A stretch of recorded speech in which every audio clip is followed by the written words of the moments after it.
Good evening, ladies and gentlemen. Welcome to the 2023-2024 budget. Today on the schedule, today's the 18th of April. It is right now 5 p.m. and we will have 6, 7, 8 different departments or entities that we're going to go through. We'll start first with the 20th District Court. We have Judge Turfy and Michelle. Who would like to present? I can present. The brains of the outfit will present. That's right. Okay, well, good evening. Thank Good you for evening. having us tonight. It's on page 5, by the way. Yes. Yep. We're good to go. Okay, I don't know how you want us to do this. I mean. So the way I've done it typically is just any major changes you've had, and then in addition to that, anything you just feel that you want to point out, and then from there, we're having council members ask questions. Because otherwise, when we're doing line by line, a lot of things are pretty much the same. Mostly. I do prefer line by line.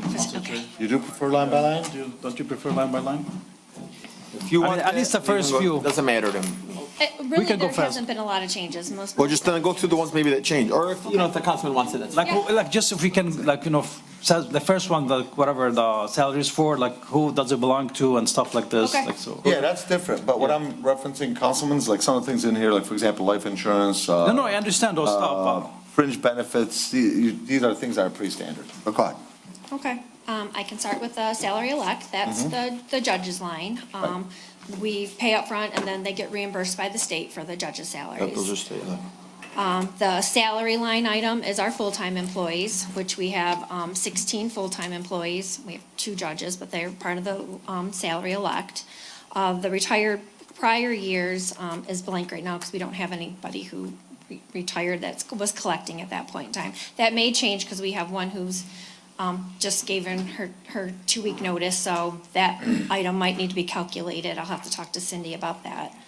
Our part-time line item is our part-time employees, which we have 5 employees plus our security, which is like 8 rotating hours that they rotate men-wise that work the front door. Just quick question, if that's okay, Council Chair. But that's decreasing from 220,000 to 190,000. What was the The change there? reason for that is our MIDC employer who is paid, it's a grant-funded position. Last year, David Sabuda had incorporated his salary into the part-time account. This year, they're calculating it into the 260 account. Okay. So that's where the difference is. Okay, thank you. But nothing has changed. And do you know why the overtime's gone up? Well, you had almost like nothing last year, but then it went up again 7,000. Well, that's what we're budgeted for is 7,000, yeah, Okay. to work. And yes, like during garden season and stuff, tax gardens, that's typically we'll be needing overtime. During what now. season, I'm sorry? Tax gardens for. Oh, okay. Yeah, for, Okay. yeah, because they come in by thousands and it takes a lot, some extra time to do those. Okay. Councilman, go ahead. I'm sorry, so you said the first one, the salary elect, that's for the judges or the magistrates? The judges, if you want. Yeah, we get paid theoretically by the state and by the city. But the money that we get paid by the city is pass-through money. The state reimburses the city for that money, Oh, so it's robbing Peter to pay Paul. Exactly. So really, the city doesn't really, although we get a check from the city, but the state reimburses the city for that money. I'm just, this is probably part of the salary, correct? And yes, that's the part of the city, yes. They do a lot of work for. Yeah, so just. All I know is Hassan Ahmad better not show up in the courtroom soon. And let's see, what else on here is really, everything else is pretty much stayed the same. We asked a little bit more in supplies, due to the fact that papers increased, envelopes increased, everything has inflation. So we just want to be prepared for, paper products. Everything else is pretty much the same. No big Okay. difference. I had gone through it, and there was no other questions I had. The only thing I had was the overtime question. Was there any other questions from the The council only question members? that I had was answered, and it was, why did we go down, why were we decreasing? I didn't want anybody to not have a position filled or whatnot, but we're good. We went from the 220 to 190, and you explained that for me. Thank you. You're welcome. Thank you. Okay. Thank you very much. Okay, That was nice and easy. nice and easy. I told you, we know. You brought the judge in today, nobody asking any questions. See, it's the method behind my madness. I don't know if we want to talk. We're gonna do anything about- 260 the fund. Yeah, let's 260. do a 260 fund and 105 fund. Okay. So the 260 fund is on page 42, and then we'll go to page 36 after.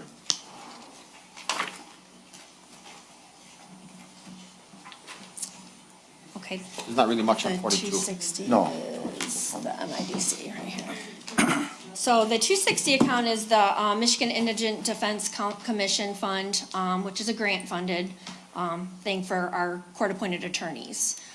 So this money, we have to do a compliance plan with the state, and then they award us a fund. This year, we were awarded $183,080, and we had to do a local portion, just under $10,000. Right now, we're in the middle of the compliance plan that begins for next fiscal year, which is October 1, 2023. Right here, the recommended budget that states the 209,994. I think that's going to be a high prediction. I think they're going to probably give us lower than the 183, just based on our spending habits on it. So, but we won't know that number until we finish this compliance plan, which we're working on, and it's due April, May. So we really won't know that number, so that's another thing I would have to talk to Cindy about, and whether or not that's going to have to change once we know the final number. I'm thinking more around like 160 for that portion of it, and then the 10,000 would go in my local budget portion. So the difference between whatever the grant is, comes from the city or just from your budget? Just the 10,000 of that comes from that we have to do with our own local funds, and then the rest of it is grant funded, which takes care of our MIDC part-time court officer, his position, and the FICA's included in there. And then defendants have representation every single day for the first time appearance, and then anybody who's court appointed after the fact is paid through this fund. Thank you. We used to pay for the court appointment also, but we don't really pay for it anymore. No, it's paid right out of these funds. And we track it quarterly, so we just did, but based upon the spending, because they've changed we used to do a flat rate for the attorneys, now they're paid hourly, and just based upon attorney pricing and invoicing. We'll see how it goes. They're gonna project our spending. But again, that comes from the state, and that's up to them to award us fees for that. Okay. Any other questions on that? The next one's the 105 fund, that's on page 36.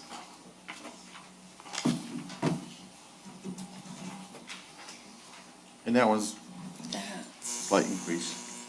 This one, yep. So the district court revenue for the building fund here, this is basically out of new cases paid, or new cases that we get in, and they're paid within the month, in traffic and parking and criminal cases. $10 from each of those cases, of new cases, gets put to this fund. When we send a check to the city at the end of the month, say it's $200,000. In the transmittal letter, it'll state how many new cases we had, and $10 from each of those new cases, if they were paid, is then put into this fund. And this fund is collected for the TIFA, payment for the building, so for the bond payment. This helps with the bond payment. So we've budgeted, we said 108,000, it could be higher. We just wanted to roughly state, I mean, this could go anywhere between 8,000 a month, maybe to 12,000 a month, just depending on how many cases we had during that particular month and what we've collected on. But $10 out of each of those gets put into this fund. Okay. Well, thank you very much. Perfect job as usual. Thank you, guys. Good job, everyone. Somebody, yes. Councilman Muscat has a Oh, I'm sorry. Well, he did have his hand up. Councilman, go ahead. Wait, we can't hear you. One sec. Dave, I'm sorry, I No, go ahead. want to know what page it was on. I'm not gonna try to, I'm gonna try not to comment, and I'll send my comments via email, as I told you. Correct. I just didn't hear the page number. 36. 36 on this last one. 36, okay, Yep. thank you, Okay, no problem. thank you. All right, Council Chair? yes, Councilman. I missed the first Oh, part I'm of it. sorry, go ahead. Yeah, thank you. On the district court, the travel and education, $2,500, what is that? Travel and education. If the judges have to go to a conference, or I have to go to a conference, or the probation officers have to go to conferences, I mean, that's basically, we have to travel to different areas and pay for the registration fees and whatever, so it's a reimbursement, so if we pay up front, and then we get reimbursed for the So travel. that's It's both travel and education. Consider that education when you go to the conferences? Oh, yeah, You know? because, yeah, they're all seminars. We have, it's a working conference. Are you going to be requesting any more training for any employees, additional training than what we've had in the past budget? No, just we have yearly training that goes with the conferences. All right, thank you. You're welcome. Okay, any other questions for the district court? Okay, thank you very much. Just an FYI, I mean, we did raise some of our prices for civil infractions, just FYI. So, What percent roughly? they went from 160 to 175, Okay, so we're still within the realm of what other courts are doing, so. We're not the highest, but we're not the lowest either, so hopefully that'll, I mean, we didn't do it for any other reason except just to. right. Inflation's up. No, that definitely doesn't, no. We just did it just to keep up with the With the surrounding cities. surrounding cities and things like that, so. Okay. Council Chair? Yes. I got another question. When our library director was in here last week, he said that a portion of some tickets paid go toward the library. Can you tell us about that, what that's all about? If it's a state violation, there's the state statute that fines that are assessed on state statute violations will go to, the library for the Wayne County, the penal fines. So, for the penal fines, so, if we have fines, at the end of the month, I distribute money, the way we collect it, and a check goes to Wayne County for the penal fines. We have a check that goes to Wayne County Ordinance for Wayne County Sheriff tickets. We have checks that come to the city of Dearborn Heights. We have checks that are distributed everywhere. So every district court per statute has a portion that they have to send and contribute to the Wayne County. That's like a law or Yeah, it's a ordinance or statute. something, a statute? It's a yeah. statute. Is it very much? I'm just curious. It's not a ton. I mean, No? they do, because the fines go to there, and then the costs will, potentially, fines and costs, costs go to the city, fines will go to the penal. Do any other departments benefit from that, Wayne County does. It goes to Wayne County, so. as far as the city department, that the libraries are the only ones that No, benefit? well, I don't know. That I don't know. I know we send it to the Wayne County Treasurer's Office, so what they do with it. Oh, okay. It's dispersed through Wayne County? Okay, not directly to the library from the court? Right, oh, no, not from us. We direct it to the Wayne County Treasurer's Office, and then how they disperse it is on them. All right, thank you. You're welcome. Thank you. Thank you, Very guys. much. Great job. Thanks. All right, next up, we have our DIFA director. Come on up. Page is that? That's on page 48. Thank you, guys. Thank you. Thank you. Have a good one. Bye-bye. Oh, sorry. Tifa had already gone through their budget Yeah. last week when he was here for the council. Oh, I'm sorry. Yeah, that's what- Man, your voice changed. I thought it's something new or something. He had already Okay, I'm given sorry, the you got me approved startled a little budget. bit. I'm sorry, Cindy. I was gonna can't say, with the control it. beard, that's a very, very soft voice there. So did you want him to go through? Yeah, over if it you don't again? mind repeating that. You were saying something about Tifa? Tifa was here last week and he had Correct. given you the budget then because he had just gotten it approved from his board. Did you want him to go over it again? No, there's no, Okay. there's no. There's no changes then. No, there's no changes. Yeah. Thank you very much. Any questions, just in case, from council members? Council Chair, just before we move on, I have a question for the controller. Yes. Is there any update on the report that we asked for the salaries? There, Because I thought we were supposed to do it every department, like the meeting before.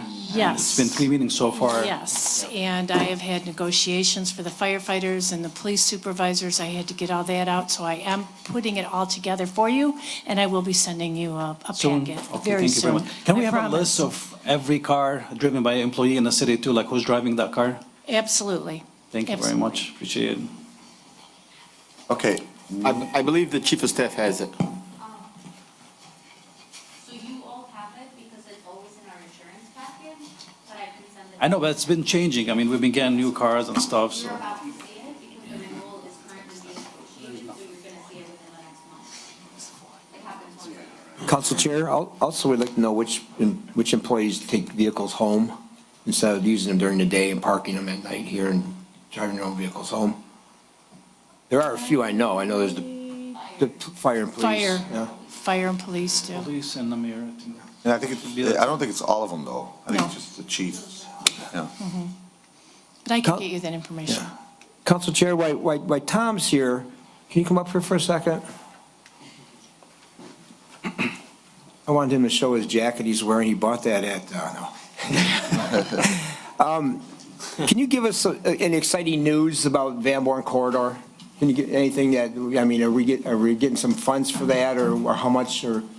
Well, I just know what you all know, you know, there's the, what do you call it, the overlay district that I guess you're going to be approving. That's the next step in the process, so that's where it's at, is the overlay district. So I believe the planning commission forwarded it to you guys, and now it's in your hands. Is there going to be any extra money available, or is it just a general amount that we normally get for, we can request for improvements? You mean from where? For the Tifa areas and on the Van Born corridor? Well, Tifa, we have our funds, you know, we have things in our budget that, you know, are available to projects there. If that's what you're asking, we have, you know, some Tifa funds, but then there's, you know, I mean, if you're talking other funds, that's a whole other, outside of our realm, that's outside of Tifa's realm. Okay, now, the DPW sign, that's a Tifa area, right? The DPW yard? The DPW yard, yeah. Yeah, okay. Well, that's it. I'll talk to you later about this. Okay. I got a couple ideas. Okay, thank you. Thanks, Tom. Yep, thanks. Okay, thank you, Tom. I have the list here, if you'd like a copy of it. I believe it was sent out at the council meeting. That gives you a breakdown of what the what the budget is for Tifa and the projects that he's going to be paying us for. Okay, oh, cool. Yeah, thank you. Okay. All right, next up is our information technology. It's page 18 with our director, David Cooper. And I'm going to ask one thing with the IT. What page are we on? 18. Page 18. We did not budget enough for all the things that we wanted to put into the IT department as far as utilities, telephones. So we're asking if we could change that. Hold on, let me get here. Okay. So right now, we've got $248,000 in capital outlay, when actually we only needed $50,000 in capital outlay, and we were going to request that we move $150,000 of that into IT services, because his IT services is low. It's only at $175K right now. And then I would like to request that we take out another $210,000 and put it into utilities for this department, because we are going to be requesting to move all of Comcast and WOW and anything that has to do with cable. Telecommunications, thank you. You said 210,000 will be called utilities or from utilities? It would be called utilities. And where's that coming from? That's going to be coming from the extra that I have in the budget that we haven't spent yet. The 900 and something? Yes. What was That's that what amount we're adding again? in line. 210,000. We started with 932,000. Okay, so Okay. obviously we're gonna need a little bit more explanation on these, because obviously this has changed from what we have in the budget. So, go ahead and give us Yeah, your let's go through it presentation. on the presentation and what you want to add and what you want to add. And on this particular one, and I'm sorry to say, because it's somewhat of a new department, as you are aware, we started it. We have segregated from Dearborn IT, and because it's a new department, I'd like to have this one, if you don't mind, go through it line by line. Sure. I'll start off with the changes, first and foremost, for you.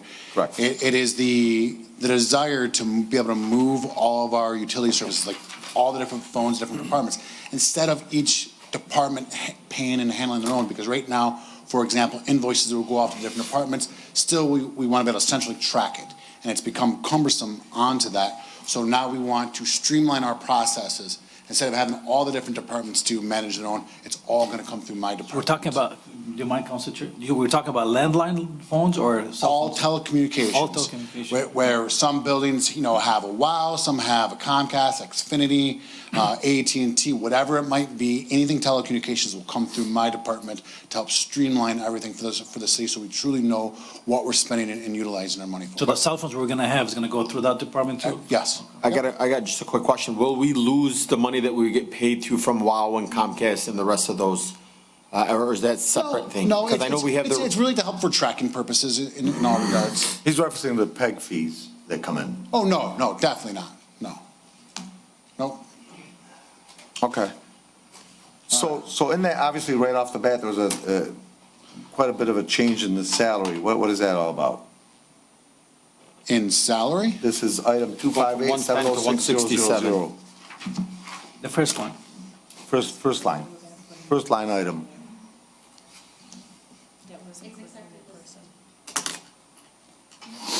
So it went from a projected 110, amended 115, but the recommended and requested is 167. That is because he was requesting a new employee, and we left it there as a placeholder in case, come down 6 months down the road and we realize he really does need a new employee, and we come in front of you and say, is it okay if IT gets a new employee? We do have the money in the budget. Can you tell us, if you don't mind, a little bit more about that, David? Sure. As the director of this, I am the director, the deputy, the secretary, the level 1 support, the level 2 support. I'm everything for the whole entire city. In a sense, at times, it's the need to have that level 1 support where a printer breaks down. To be honest, I'm a pretty expensive person to go fix a printer or a phone just because it went down, or do I have a computer get rebuilt? Where, my idea would be we could get either somebody in college, or a fresh college graduate that we can help train and build, that person's career. At $48,000? So, again, as a fresh graduate to go through and build that, that would be just the salary portion of it. So although I'm a big believer in IT and all that, but the concern that I would have, and I'm just thinking out loud here, because initially I thought it was like just a raise for you. I didn't know it was. Oh, no, yeah. Initially, I had a check mark on it when I went through the budget. So I do see this, I do see your point, but the only thing is, and again, I'm just thinking out loud here because this is new, it's the first time we're being told this. So when we had Dearborn IT, we had 2 people. Oh, you had more than 2 people from Dearborn IT? No, well, we had 2 main people. I don't know if they had any other additional people, but the 2 people were the ones that we see at city council, what have you. And they worked all of Dearborn, and then they worked this area on a part-time basis, but it was still 2 people on a part-time basis. And I wouldn't say we were up and running great, of course not, but the job, we had IT. Let's say we had IT in the city. But now we have 1 person full-time for our city, and then now my brain goes into like, if we have 1 person full-time versus we had 2 people that were we were just the afterthought for Dearborn IT, honestly. Very much so. Yeah. I'm reaping the benefits of that. I'm sorry? I'm reaping the benefits. Yeah, so I know we were the after, so they were barely here, but yeah, it was 2 people. But now we have 1 person here full-time, but now you're asking for another employee. So I need that justified in my head, honestly.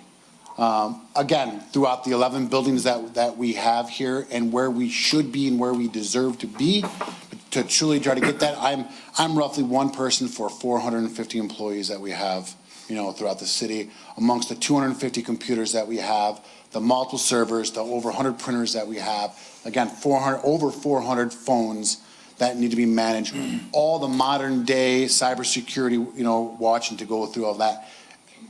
It's a lot. There's no ifs, ands, or buts about that. I'm not looking for, with this salary range, I'm potentially looking for a part-time person, Couldn't you get for something like this instead of salary, an hourly person?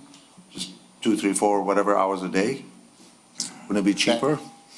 This was just this is what I put into my request, and this was the line I was. Because I do see your point. So even at our office, in the real estate office, we've got our high-techy people like yourself, but then there's a lot of things that can be done by somebody just started out. Correct. I get that part of it. I just don't see, honestly, the amount part of it.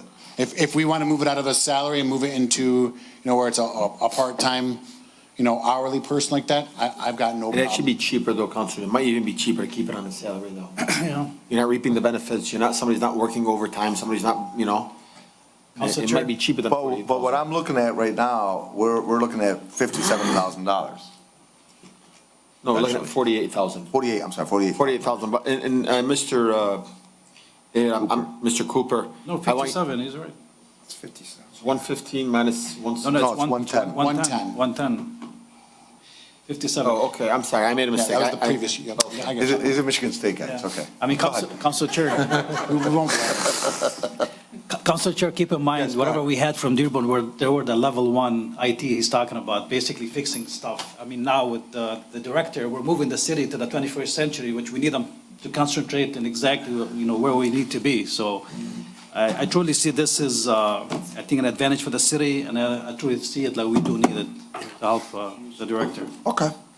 And I just want, Mr. Cooper, I want you to know, one of the reasons why I think myself and Council Chair here was when we were first leaving Dearborn, I can speak on Council Chair's behalf. He doesn't like change. And so when the change was happening, he was kind of like, whoa, what are you talking about? He's like, everything seems fine. I could see it, but one of the questions that was asked by all of us was, well, you're going to hire one person. Is this one person going to be able to do the entire job for everybody? And what was said to us was 100%. Yes. One person is going to be fine. Here we come back 1 year fiscal year later, and it's like, no, we can't do it with one person. We have 400 computers, 400 employees, 250 printers. And so I understand, but these questions were asked a year prior. And what is being brought to us today is, hey, you guys were misled. And it's not on your end, but I'm just letting you know where the questions are being asked. I completely understand. I'm just trying to get us to the, I don't want to get us here, as a city. I want to get us here and beyond that. So every time I've come before you, I've said, I'm not looking here to put Band-Aids on anything. I'm getting us to be able to excel, because not only does it help us as a staff, here internally, it's going to help the community. My next question is, where do you work out of City Hall today? I actually, technically, I have two offices. I have City Hall and I have at the Justice Center, because the Justice Center needs so much attention, with the police department and everything over there. Okay, so where will this individual be stationed out of? This would kind of be a roaming, kind of position. Again, they're assigned as needed to where they need to be. Council Chair. That's pretty typical in my prior job, when I had staff like that, they were assigned, where they needed to be for that day. Because it's not, and the idea isn't to be And I just have a one more spot question. person, I have one more. but to be where I'm planning where they're gonna go throughout that week. Okay, that's fine. Look, me personally, you need help, technology, modern day, where we are today, technology is very important, especially somebody at my age group, where I'm gonna tell you, technology is very, very important. Rick Watland knows, I give him an earful every day. I love the guy, but that's just where we want technology to be. I wanna be able to pick up my phone and say, I can fill out a C of O right off of my hand. I hope you're gonna take us there. Right. I know Rick's ready. That's a plan. We're That's on what I'm pushing we're for on this our way. stuff. Okay, because I know we've been asking for it. But my next question to you is, I know Councilman Muscat's been asking for cell phones. And because he shouldn't be, none of us here should be having our phones bombarded constantly all day, every day. I believe that there was something we were wanting to add to this budget. And the second thing is, you told us, I think a couple of weeks ago, that the laptops are here. Yep. But we still have no laptops. Again, as a team of one for the city, it's taken a long time. It's not, again, I don't go to Best Buy and buy a laptop and give it to you. I've got to be able to properly image it and put all of our information software and secure and lock it down for you. It's not like I'm opening up a box and handing you the laptop. Okay, That's not how do it we know a is. time frame on, when we can get 7 laptops? It's not 7 laptops. It's everything I've put forth already. I'm busting my butt on it. I'm trying, because it's not just you, it's Park and Recs people, it's police, it's comptrollers. I understand, but for the 7 up here, do you have a time frame? A week, a month, a year, 6 months, 2 years? No. I will say I would hope within the next month. Okay, thank you. That's fair. Yep. All right, next up is Councilman, Constant.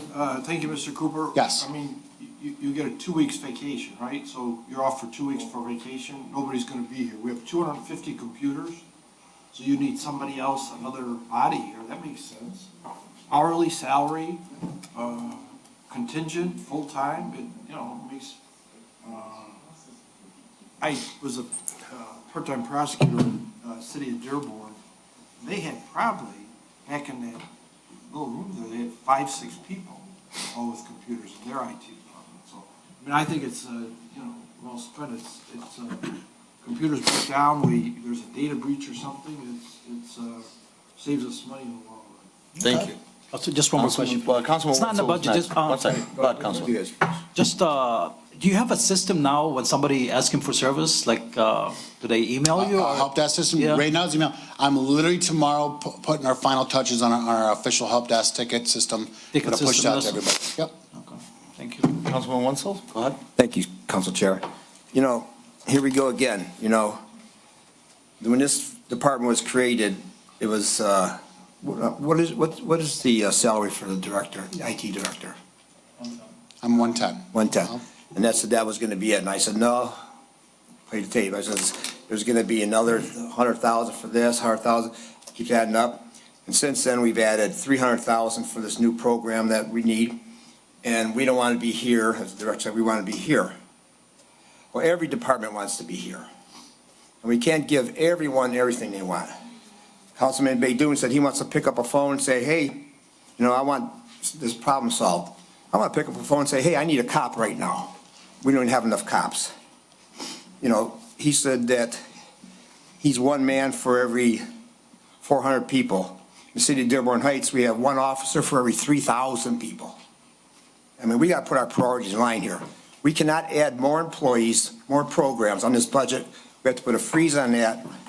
We have to concentrate on our fire, police, and DPW. We had an issue with Zoom a while ago where the director and the mayor's assistant said it'd be millions of dollars to fix the Zoom problem. And it was fixed without any council approval of the cost. And apparently it wasn't that there's some machines bought or something. No one seems to know how it got fixed, but it got fixed with no council approval on any spending. I can tell you I got fixed. What I happened? had to fix it. I had to go through and actually fix the equipment here because there was a network loop based on the equipment that was put here by the company that did this room. It's not normal equipment I would go into and take a look at for that, but we found the network loop on that. Well, we got calls from residents saying, they like Zoom, it's gonna cost $2 million to fix Zoom, and it's just, now, Councilman, I just want to let you know, just if I could interrupt you for just half a sec. The fiber optics, the fiber internet stuff, they're still going to be putting it in. I mean, the Zoom has been fixed, but you're still going to be putting in the system. I'll talk about, Yeah. I'll go over that. Yeah, I mean, all these programs are nice, but, I mean, we need to put a freeze on everything for this budget. No new employees, no new programs, until, not one or two departments are up here, until every department gets up there. I mean, it's not fair. Sure, it's nice to have the best of the best for this department, but public safety, fire, police, DPW, that's where we have to put our priorities on this budget. No new programs, no new employees. We can't, it's not fair. And you've been here for almost a year, Director? I'm approaching my 1 year, yes. And how many vacation time have you had? Besides in the beginning, where I came and I had a vacation already planned, that's my only time. I'll tell you right now, I put an easy 72 hours a week here. I'm sure you ask do. anybody. Yeah. No different than a lot of people here. What happened when you went on vacation? Did you have At that particular time, I actually had Tarek, help cover, the prior person help cover that. Okay. This is Dearborn IT, they just continued for a little bit. Yeah. I know, because I talked to him after we got back from vacation once, and that brought up a good point about when you go on vacation. I mean, is it possible just to get someone for now when you go on vacation, to cover for you instead of hiring a new employee? Because I'm against hiring anybody new in any department. I'm against all raises. I'm letting it known right now. This budget has to be shut down. We don't have the money. We're spending way too much money. And everybody's got their wish lists. That's fine. And that's good. In the future, we can do a little bit at a time. Like one of our directors said at the meeting, she says you can't go from 0 to 60 in one budget. So let's not go to 0 to 60 in this department, 0 to 80 in this department, 0 to 10 in this department. We need to be fair across the board. This budget has got to be fair for everyone, and we got to start keeping our promises to all the people that, while we were campaigning, that we said we'd take care of. Thank you. Mr. Wenzel, can I respond to that, please? I had put in across the board for everyone. We put extra money in there for negotiations for the firefighters as well as the police. That is all well within the budget. We are not asking for more for here than we are for here. We need to get this city up and running to where it needs to be. And in order to do that, we've got to spend some money. I'm not saying that he needs 5 people. He needs 1.5, 2 at the most. You've run this, whole city has been run with Dearborn old internet service that has been on the dinosaur age. We've got computers in the water department that takes 30 minutes to warm up just before they can even start. There's every department, not just this department, and we have budgeted for that in here. There is nothing in here that is overcompensating one department as opposed to the other. I met with all the department heads, they gave me all their wish lists, and the only thing that I cut was capital outlay. I just wanted to clarify that. Yeah, well, what I'm saying is, you can give everyone across the board, okay, we're fair to everyone, but these people were down here. And this person got 5%, and this person got 5%, and they go up. And, we need to keep these people here and raise these people up so that everyone's on an even plane. I mean, we've got police cars over there in the parking lot that can't start because there's not an officer to start them. I mean, we're short on our police officers, firefighters, DPW, the people that maintain and run our city. We could say, gosh darn it, we have the best IT department in the state of Michigan. But you know what? We don't have any cops on the streets. I mean, we got to put our priorities. It's nice. Can we focus on just one budget for police, fire, and DPW? And then a year from now, like everyone says, budgets are liquid. They can be changed. This position he's requesting, I don't say leave a placeholder. Just leave it out, and then if it comes up halfway through the year, we'll look at it again. Let's not budget money for it. That budgeting money for it is just saying yes. I disagree. Well, what are you going to do with that money then? I'm putting it in there as a placeholder. If we don't spend it, it comes back to the general fund. General fund. That's right. Instead of, Or we come back to you and we ask for a budget amendment. I'm trying to avoid that. I'm just trying, it's no secret.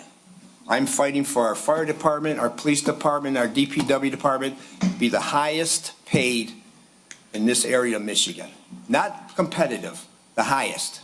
Okay. I'm not going to stop until that happens. Okay, I can work Okay. on that for you. We've got Thank you, Councilman. negotiations coming up. Any other council members with comments? Okay, let's continue.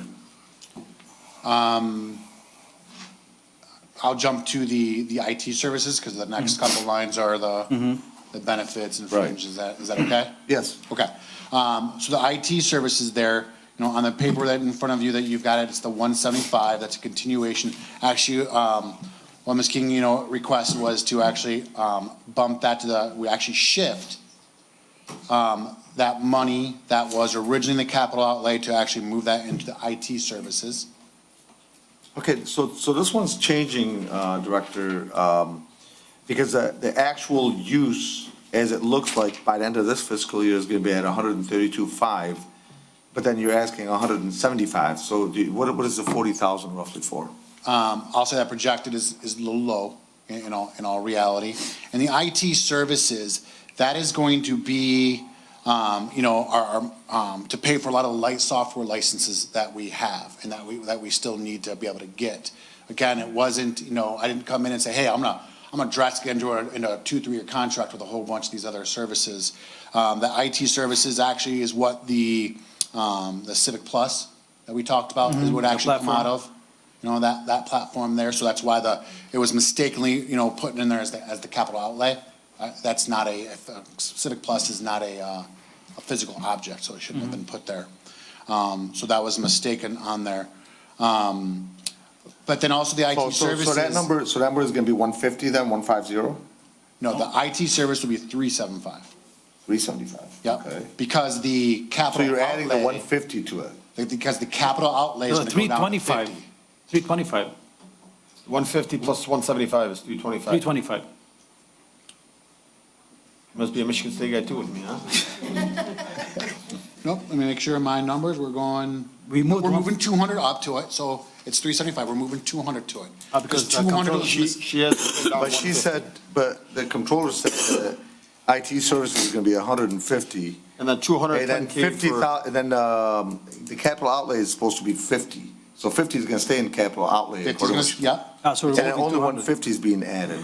And then you're raising another $210,000. for utilities, because we're Correct. shifting money. That's not a raise, that's just shifting some of the money around. Oh, I'm just So, saying what I yep. have written, but Yep. yeah, I know what you're saying.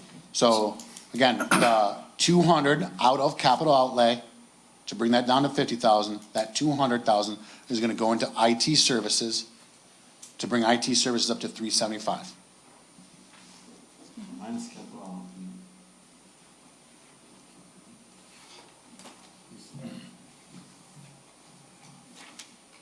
Okay. Council Chair? Yes, go ahead. So I have a question. So from the activity through 2023, it was 88,000 going up, projected to 132. Does that include a part of the Civic Plus that we approved, or? That 22, 23 is before my time. I'm not exactly 100% positive, about that. The 132, I'll say, if that projected activity is actually, I would consider it a little low. That pays for, if you remember, the BAE Networks contract that we have with them, with it. So that's a monthly, kind of going into that. That's also where, we have a service contract with, BSB. Big issue with our phone service and everything, where, hey, if we've got an issue, we can contact them and help us resolve that. We've had a lot of that, happen. That's our My Telephone systems or anything. Where if a service needs to get outsourced, on a quickly, and I've had to do that a little bit, because again, as a person of one, having to, I can't get to every single place all at the exact same time, with it. There's some products that, flat out, I can't fix. I'm not service, I'm not a person that can go there and repair every little aspect of a printer. That's a specialized service that we're always going to need to have, readily available to us. Okay. Ray, can you unmute yourself? Go ahead.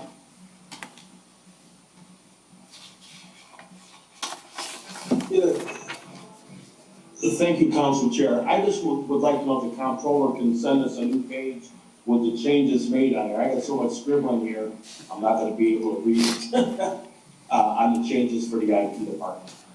Okay, thank you, Ray. Councilwoman? Could she email that to me? Yeah, If she'll you email it can. to all of us. All right, thank you. Councilwoman, will you ask? Yeah, Go the ahead. last mention about the BSB contract. Are we paying for that monthly, and if so, how much? We actually pay an annual service for that. That annual service gets us locked in to be able to kind of use our service. That's pretty typical. It's a one-time fee, and then, sometimes services are outside the normal contract that we have with them, and that's an hourly rate, typically, and that hourly rate, I'm trying to remember, I want to say it is $130 an hour. And what is the base? I believe The the base basic was, charge. I think it was roughly 6,000, if I remember correctly.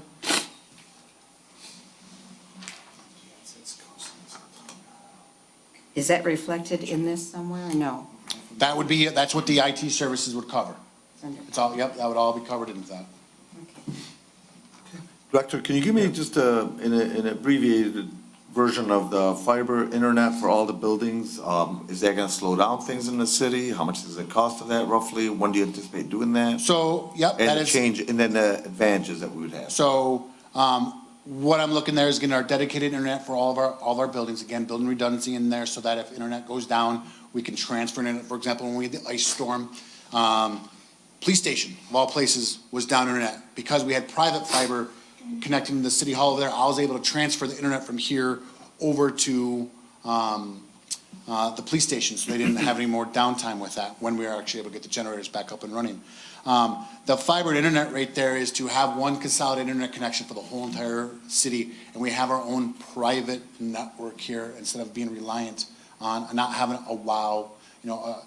People think Comcast or Xfinity Business is good for a business, it's okay, but not for our local government. We need to have extra security put into place, and that's what that would do, where we'd actually have a fiber connection going to all of our buildings along with our own intra-network of our own what's called a dark fiber. When do you anticipate putting that in rough cost? I've gotten quotes from them. I'm just getting all my, dot my i's, crossing my t's, with that to be able to move forward. Now, this was one that originally you were mentioning in regards to Zoom meetings being smoother. I mean, I know you got that issue fixed, but. Yeah, because again, you get a 1 gig connection, let's say you get a 1 gig, which is really, really high for a traditional Comcast business, Xfinity business. I go and I get my fiber, connection with that 1 gig connection is exponentially higher because the fiber connection is almost unlimited, but I get an upload and download speeds of that compared to what a traditional, any of your real estate buildings would actually potentially get. So my office, sorry to cut you guys off, Council Chair. So my office just did the whole fiber one, compared to the whole 1 gig.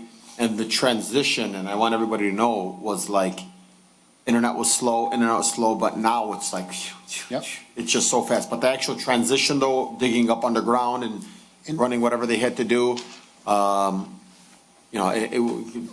there's 200 people in that office. Everybody was kind of like, what the heck's going on? But, so I think preparing a game plan for that 4 or 5 day stretch, because it is going to be a 4 or 5 day stretch. Well, it's gonna be way longer than that with again, 11 buildings all being connected right there. Our sharing of our internet right there, because again, it's our, we have our own private data that we don't want to let get out, out there. So being able to route that traffic, again, I'm gonna start talking, different, how our internet, paths, like where someone wants to browse internet, it goes off in the path for this fiber, whether we're doing our BSNA, our own internet network right there, it's gonna go off on this fiber right there, being able to route that traffic to keep all of our information secure. Now that we're consolidating our network, I can have anybody in the city give access their BSNA information instead of saying they had to come here to this building to access BSNA. We literally just did that with our police station, where now they can start to access BSNA and general ledger information instead of having to put the requests into the comptroller's office or the treasurer's office for information. So we're trying to make things redundant. And again, what that is, we can't have downtime.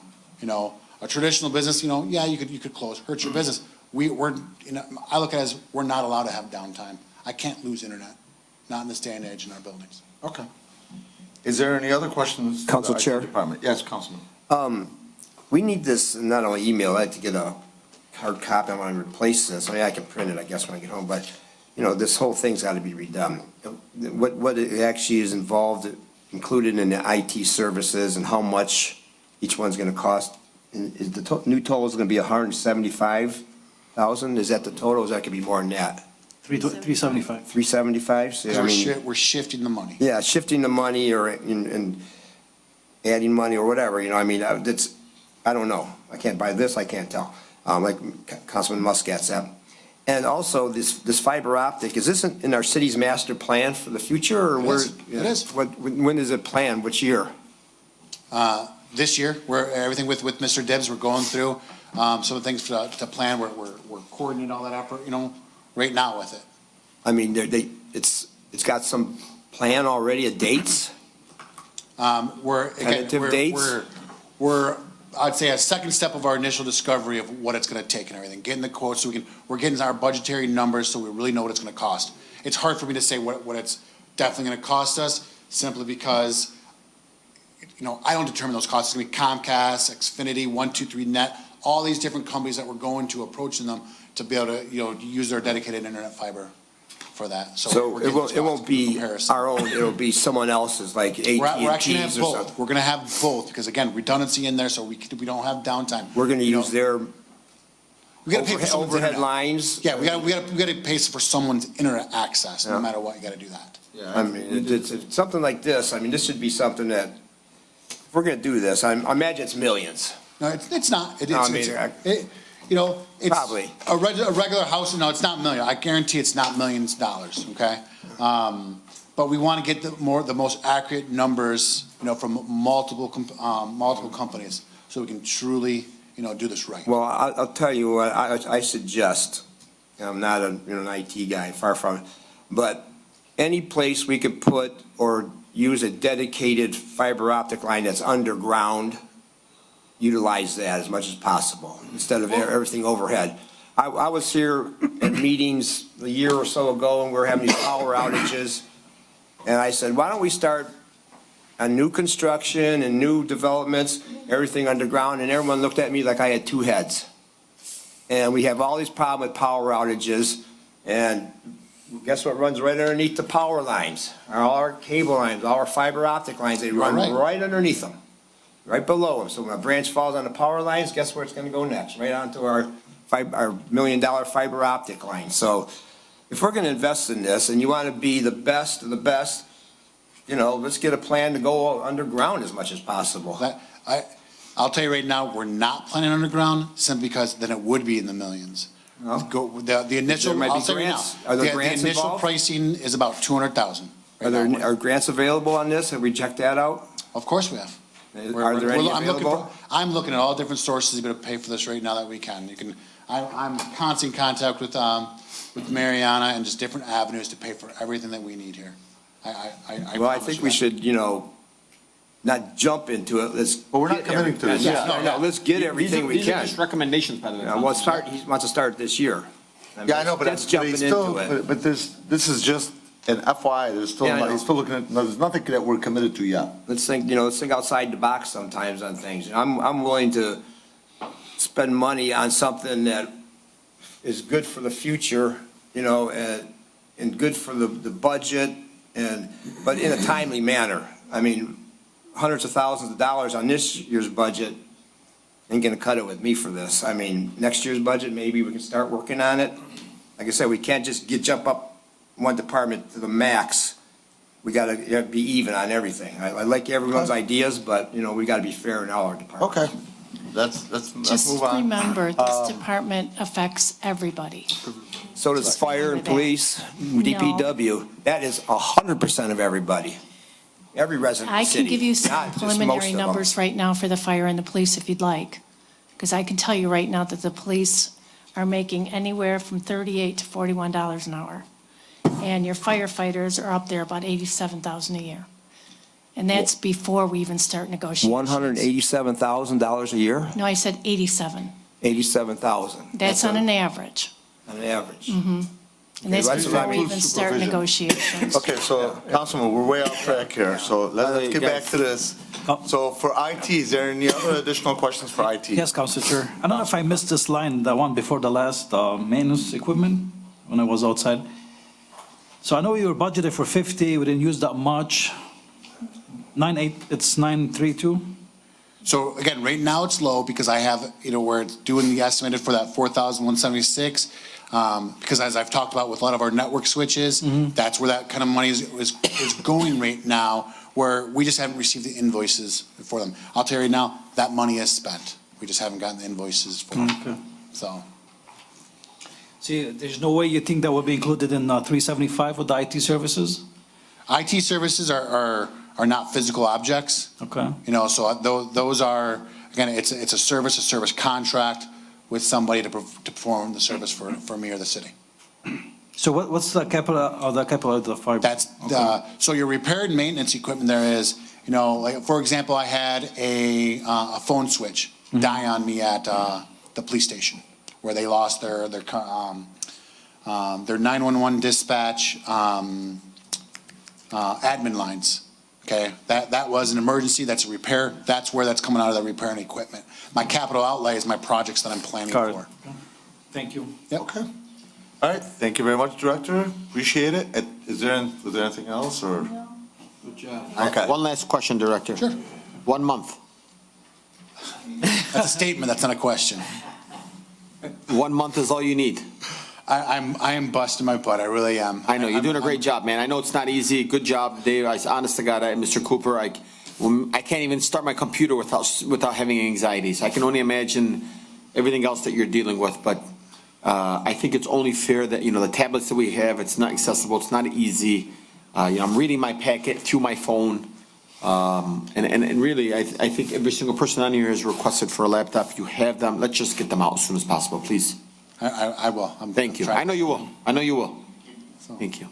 On a side he note, we've wants the had money. nothing but compliments from a lot of different directors and employees that I've spoken with, so you're doing a Thank good you. job. You know, I'm working hard to get us where we need to be. Appreciate that. All right, Next up is No, CDBG. I'm going to change the order here and put ordinance next, if you don't mind.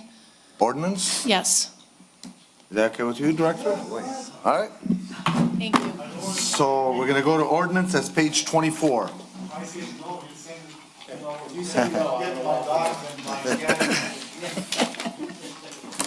right. We have Director Dushun. It's on page 24 again.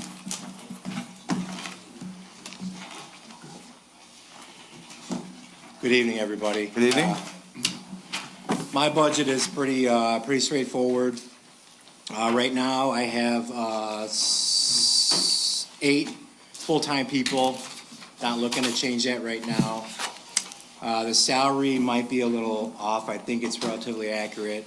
She has to calculate that exactly. I think she already mentioned that earlier. Cynthia has to do that. Requesting $55,000 for part-time salaries for next year.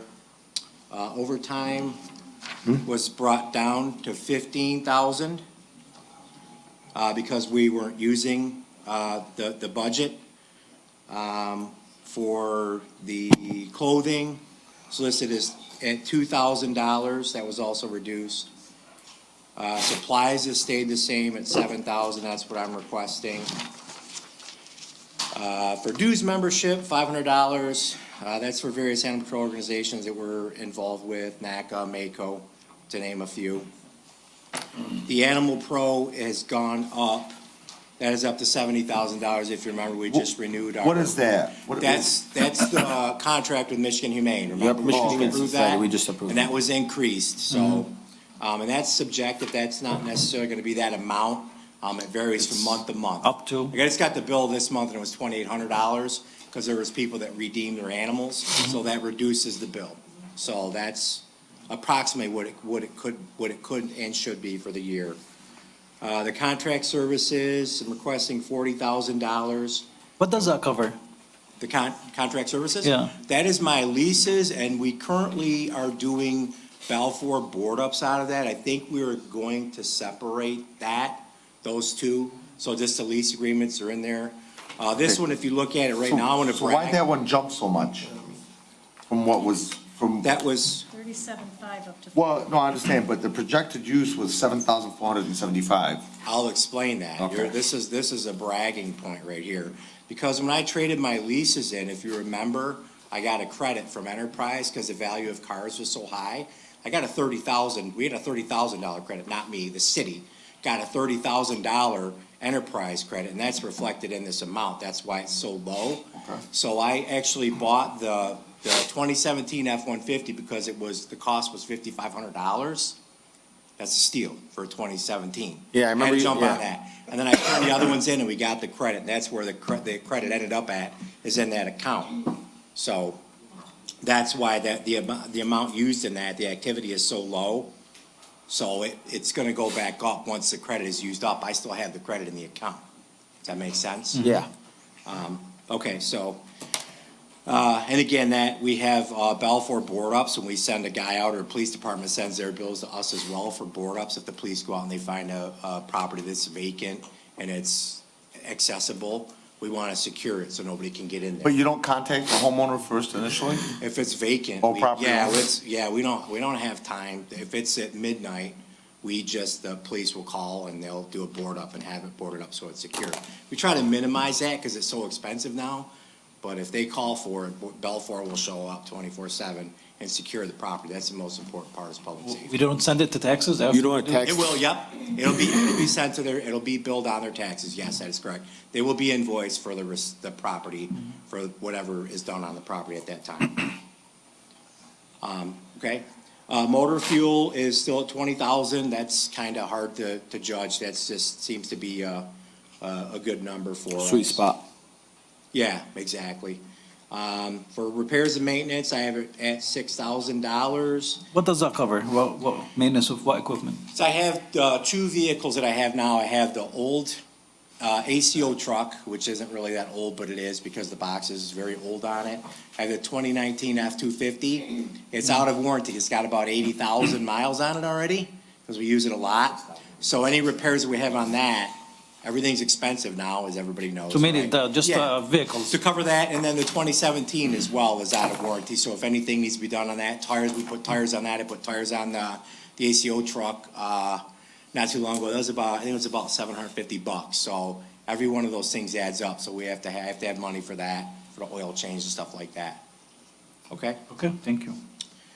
Training, I'm requesting $3,500. That's basic animal control training, any type of training I can get for these guys. I'm very proactive, men and women. I'm very proactive with respect to that.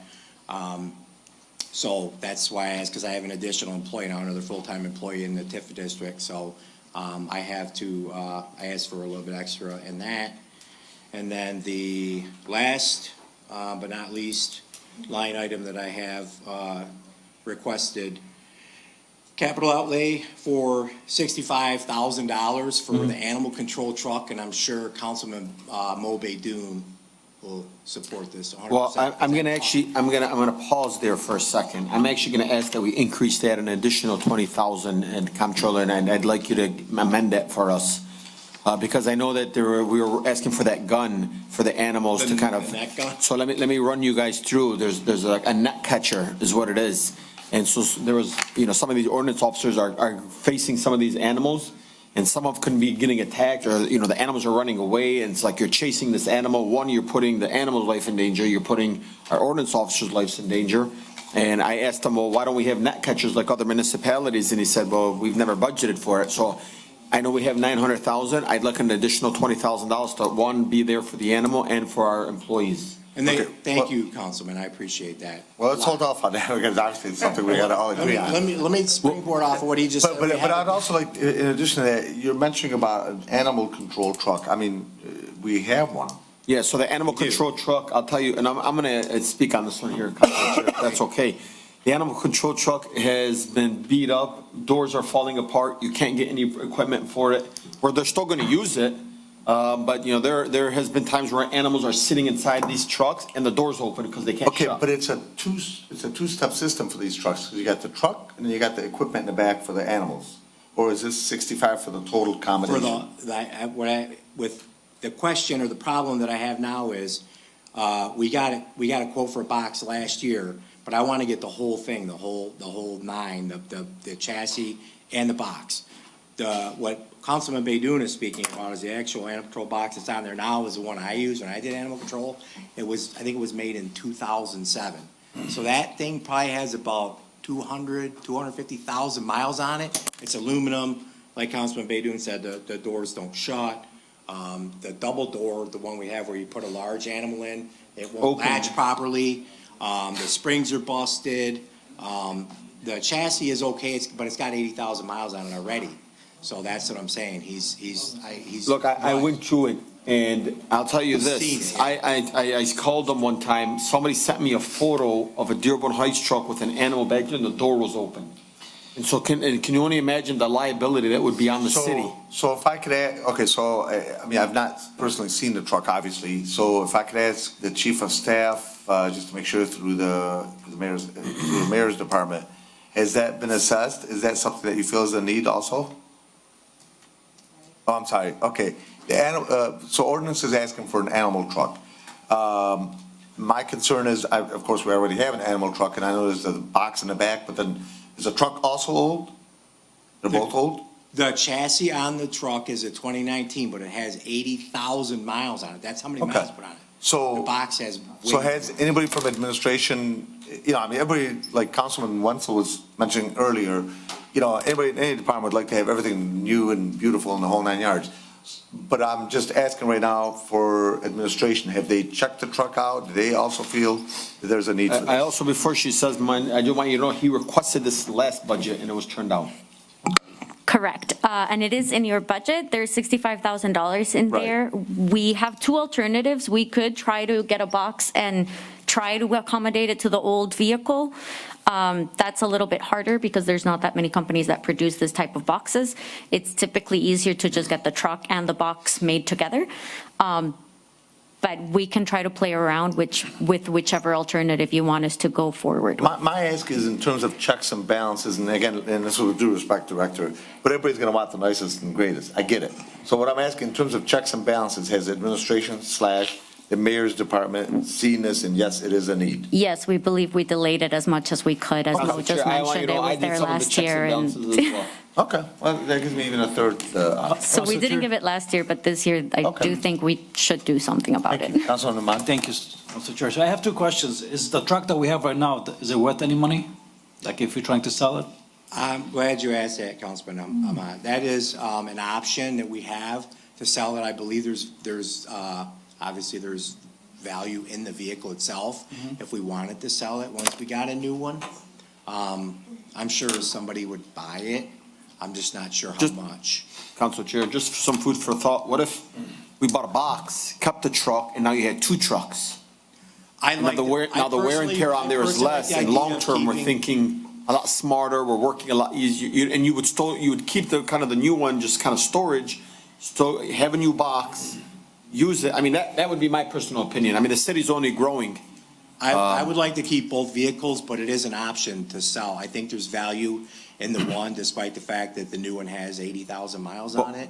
I think there's value in keeping one and getting a new. And look, guys, I know Councilman and many of us all talk about the beauty of the city, the beauty of the city, the beauty of this is our forefront right here. So if we're talking about making sure that people's grasses are being cut, animals are being protected, and, you know, nobody blows up his phone more than Councilman Muscat and myself, I think, when it comes to springtime. And, you know, I know Councilman Muscat's a lot worse, but he means good from it, I promise you. He means good. And my second question is, did we look to any grants? Maybe they can cover this vehicle? Honestly, there's nothing out there. I've been trying to find things. A lot of them are infrastructure, sewers, and I cannot find anything. I'll keep looking, but I have not been able to find anything, so. Council Chair? Go ahead, Councilman. Okay, I got a couple of things. One was this brought up, this grant. I mean, this director mentioned he's out there looking for grants, our IT director, he's searching for all the grants. Didn't we just hire a company to look for grants for us, so our department heads wouldn't have to be doing that? That's what I thought. I mean, we're paying them good money. We hired a company, we hired a company to do grant writing. Grant writing is what we hired a company to do. Yeah, have they submitted any grant writing recently? Yes. No, when we approved it, and I didn't, but when we approved it, it was a company that would look for grants for us that we need. And once we picked one, and they set a flat rate per year to look for grants. And once they found one that we wanted, they would write that grant for an additional amount of money. That's the way it goes. Yeah, that's. Yeah. Was part of their Yeah. job is to look for grants. Right. And so the Director, you said that you have two animal trucks now? No, You said one has 80,000 miles? the one that we have now, we only have one. Okay. It's a 2019 chassis, F-250 chassis. Okay, so that's pretty The good, box on it- 80,000. The box on it, Bill Dishroon used when he was an animal control officer. They took Okay. it off the old truck. Okay. Built in, I think it was 2007. It probably has every bit of 250,000 miles on it. The AC and the heat does not work in it for the animal's comfort. I see Councilman Bay doing it, instantly reacting. That's unacceptable, especially on hot days and the officers running around. If you think about it, that thing was built in 2019. It's got 80,000 miles on it already. So it's. That's pretty low mileage. On Michigan roads. That's low for a vehicle that's five years old. Bill Dishroom, he's a good guy.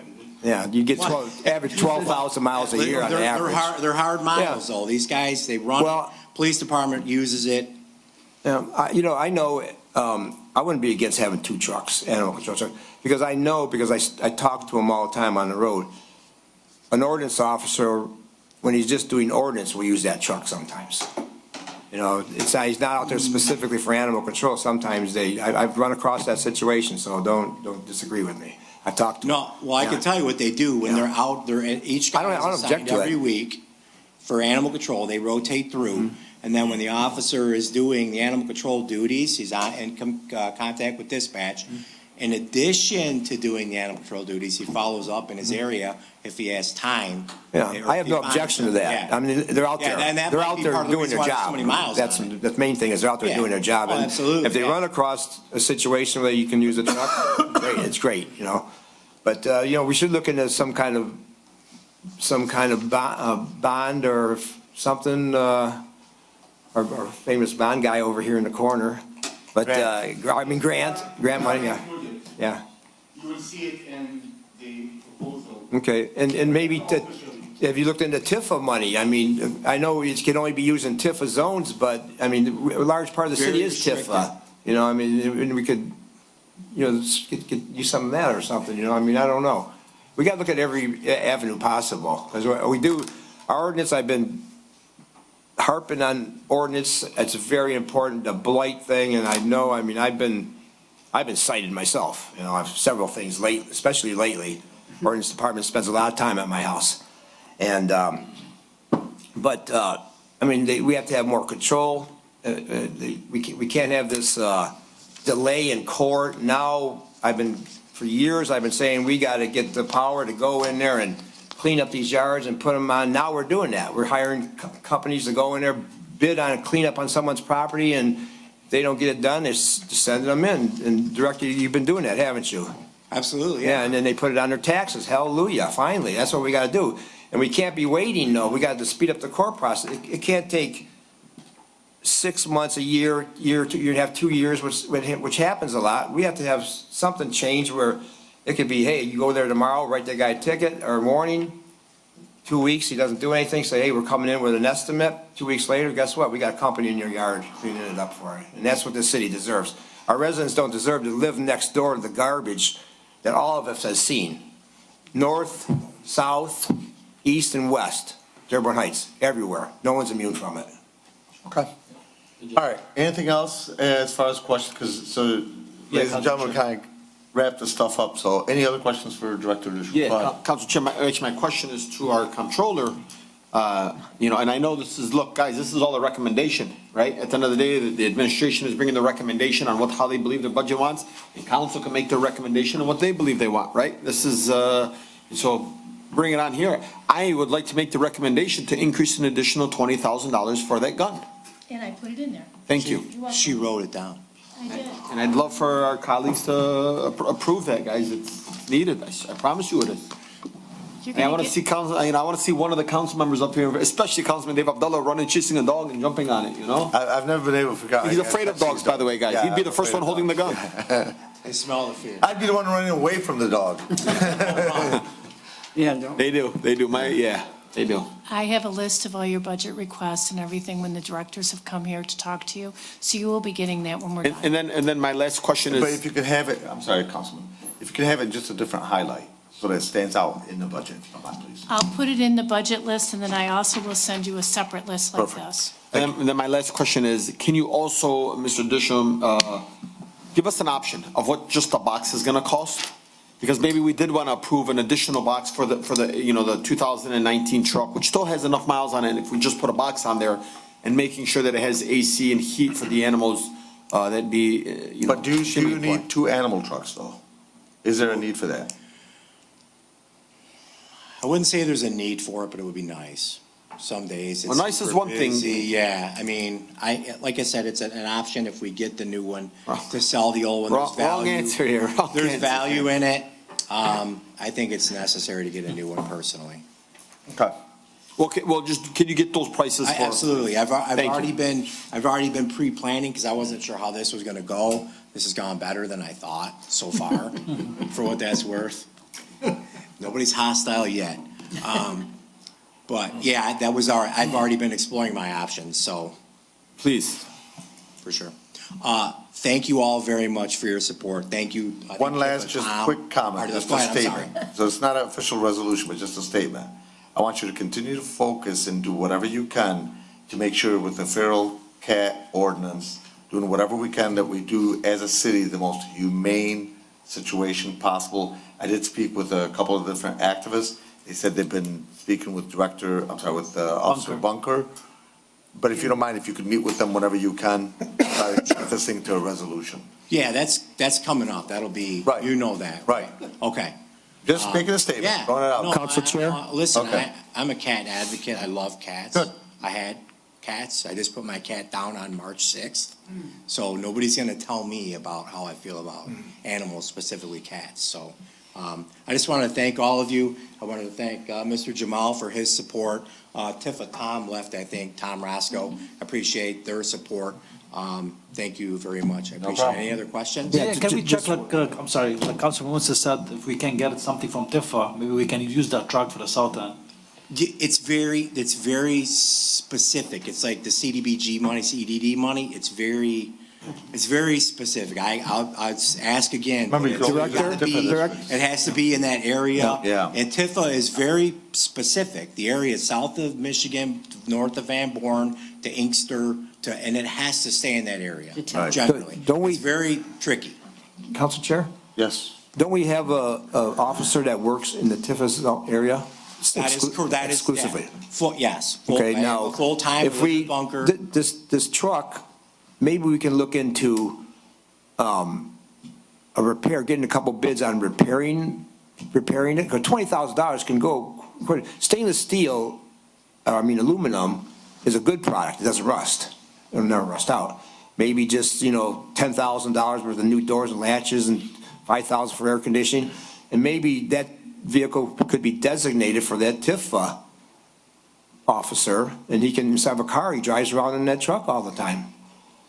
I mean, I don't know if you'd be able to take it out in an emergency to another part of the city, that'd be, So that's. one way you could use the TIFA money, as far as I know, is you could use it if, like, let's say TIFA district is 30% of the city hypothetically, and he's using the trucks throughout the city, you might be able to get a 30% of the money from TIFA, because you use it 30% of the time in the TIFA district.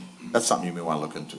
Yeah, I can inquire. Tom is Yeah. very receptive to all Yeah, he's a great guy. ideas and conversations. And get a bid or two on just repairing it. Okay. I have, but you cannot put AC and heat on that for $5,000. All right. I promise you. Well, we're Guys, asking you gotta go to the I've done next one. that. I Gotta go to the next apologize. one. I'll look at, I've already looked into that. Gotta keep it moving, all right. Okay, I would Thanks very like much. to, I would like to request that CDBG go last because the last. And I would like to get building and engineering out rather quickly, if you don't mind. Okay, is that okay? Huh? Okay. Save the best for last. We have the building department. So the building and engineering's on page 23. It's better because they both include in the plan. Okay, So they're both like, will be okay. Director, go ahead. Any questions? Well, so let's start first. We want to hear you talk first. I'll tell you one of my first questions, and I'm a little biased here as a realtor. Having the paperwork online like Dearborn does and other cities do, I know we've talked about it for multiple years, and my realtor comrades made me make sure that we do this ask again. And I know I've talked about it multiple years, and I know in the past IT was one of the issues, but now we have an IT department. And it's pretty close. Yes, we are moving forward. We want to be What page are we at on? that place. Page 24. I'm sorry, 23. Yep, 23. building and engineering. Oh, my guy. Rick Watland, buddy. Oh, my guy. Look at this, salaries went up, huh, Rick?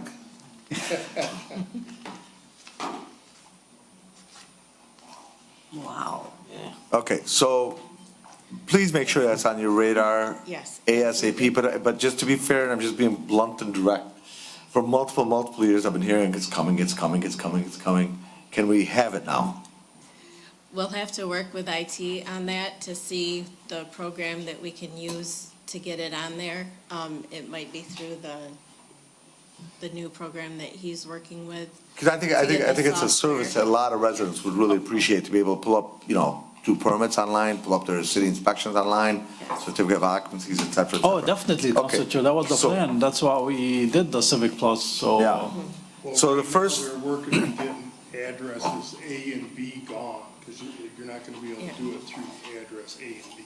So It's taking a lot of time. So the first question I've got for you, Rick, is I've got my notes here, a high drastic increase in salaries from 384 to 483, 300. So you made it just a couple $100 less than the projected. Is there a reason for the drastic increase in salaries? Are you hiring additional people? Where are we at with That that? salary is for the It's for the GIS clerical guy. staff and an increase in full-time inspector. Yep. I didn't hear what you said, I'm sorry. For the Mike, GIS. grab the mic. I can talk to, I'll tell them. Okay, they'd like to, the one clerical staff, increase in, hold on, let me read this. Increase in your full-time inspectors to 62.4, their annual salary based on carpenter union contract, and full-time clerical to 42,195. Okay, so increase the pay for an inspector to 62, or are you saying adding an inspector? Increase full-time inspectors, so we are not adding one. So how many inspections? So when you say, I just want to clarify, Controller, are you saying there's salaries of an inspector will be increased to 62, or are you increasing it with an inspector, an additional inspector? Just increase it. So increasing the salary only, not adding additional inspectors? Okay, from what to what? 42 to 60. No, there, my notes say increase full-time inspectors to 62.4. They're annually based on carpenter union contract. So I'd have to look at the contract to see what it is. So I can tell you on that, I do know, because I've seen it in some ads and stuff like that, I do know a lot of cities pay quite a bit more to their inspectors than we pay. I do know, I can tell you as a realtor, we really do have, and this is with due respect to any other cities, we really do have some of the best inspectors out of a lot of cities. And I think for those inspectors that have been with us for multiple years, and still be paid in the 40s, when a lot of other competing cities are in the 60s. I know one particular time, I talked to one of the inspectors to convince them to stay. Because, and you could see why they'd want to leave, because in competing cities with, are in newer cities, which means less work for them, and yet they're getting paid $25,000 more. So personally, I'm all in favor of that personally. And then. And I do know that they're doing, a lot of the inspectors, I'm sorry to interrupt you. That's right. And I may have, in this department, I may have a lot more knowledge than maybe a lot of the other departments, because of my job, but I do know that a couple of the inspectors handle multiple, facets of the inspection that they're not necessarily paid for. You know, I'm talking about like looking at, plans, looking at, doing the permits, in addition to doing city inspections. So I do know they do work. Council Chair, Yes, Councilman. how many inspectors do we have at this time, and what is their current pay? 3. Okay. They all kind of vary because they're on a tier system, and that's where they're going to the top tier. And it's a 5-year tier, and they're almost there. Council Chair? Go ahead, Councilman. So you're not considered an inspector then, you're the department head, right? Correct. Okay, and then the inspectors are Plumbing, building, and then the housing. plumbing, And then we building, have heating, which is part-time. okay, part-time, okay. Now, everyone else is full-time, they work the 4 days a week, and that's, and, okay. And the overtime, where does the overtime come in? Part of that is from the rental program that was passed by That the was council. reinstituted. Reinstituted, yeah. That was reinstituted. So a lot of inspections we were almost a month out on inspections, which doesn't work well for the real estate market. So we had to have the inspectors do additional inspections on Fridays and Saturdays. Also in the software cleanup, that's some of our overtime. Previously, all the parcels that have been joined or split, that information was not passed down to the building department. So now cleaning up those parcels and making sure the addresses are attached to whatever parcel they're on, or a strip mall that has multiple addresses, in order to pull permits online, you've got to be able to find that address. Right now, there's a lot of them that are not there. And rental properties, how long are they inspecting? Isn't it every 3 years? if I'm not It is every 3 years. Currently, only a third of them have complied. We have been hesitant in moving forward in the ticket process to give them time. So there may be, more coming down the line. When you say compliant, you're talking about coming in to pull apply, inspections, okay. yes. So they're basically ignoring the letters. Yes. Okay. Well, we gotta do something about that, for sure. Yeah, so if you recall, at one point, the rental inspections, we had put it on hold, I think for about 2 years, maybe 3, if I'm not mistaken. And that's been reinstituted, where every 3 years, a rental property is inspected, you gotta bring it up to city code. And, it's funny that some people push back on that, and I got rental properties. I like it, because to me, you're getting an inspector to come in to make sure that everything safety-wise is good. Nobody's at risk, your renters are not at risk, your neighbors of the renters are not at risk. Right. And the property, the landlord is being forced to keep it maintained. Yes. So I think it's plus for me. Council Chair? Yes. What procedures do we have in place to know when a tenant moves out? Isn't that one of the, another stipulation for an inspection if a tenant moves out? No, not any longer. It's just every 3 years. Just every 3 years? Now, what, For do we have inspections. something in place that says this guy's 3 years and? Yeah. And he should have, that should be up on, our new computer system that we have, it should pop up and say, hey, you got 1 month. Well, they do that. Or 10 days to get your. Yeah, so they send you a letter to the landlord, and I gotta be honest with you, like, that's what triggers me to do what needs to be done. And then I do comply, obviously, but then I go ahead and order the city inspections right away, but what she's telling us, I'm really surprised, only a third compliance, that's very low. I mean, we gotta do something with it, because that's, when this program was called off, it was a big Potential loss. on my part, because of the lack of revenue, because it was bringing in some nice revenue to the city. And now it's back again, and evidently, we're not capitalizing on everything we can. Do you guys have an idea how we could fix this problem? It is in coordination with ordinance, so at this point, we're not moving forward with a direct ticket. We're letting ordinance still do like a correction reminder on the house. But it is a slow process. If we did tickets directly, they may say they didn't get the letter. It might, if they haven't updated their information with us, it may have gone to the old owner, not the new owner, that type of information. So how many letters we sent so far? There were over 5,000 letters sent out.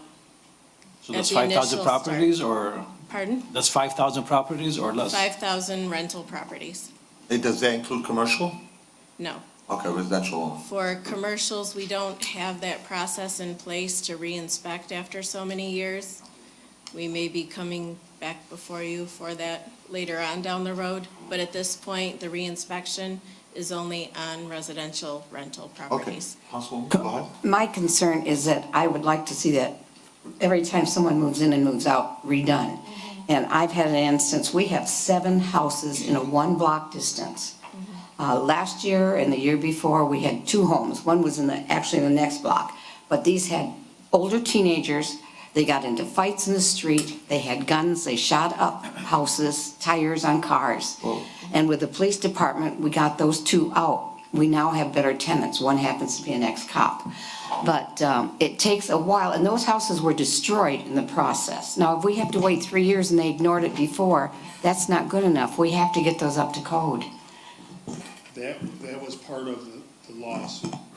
That's why we stopped them, and that's why we only went with the 3 years. All right, and It is their responsibility to give us the new people's name that goes in.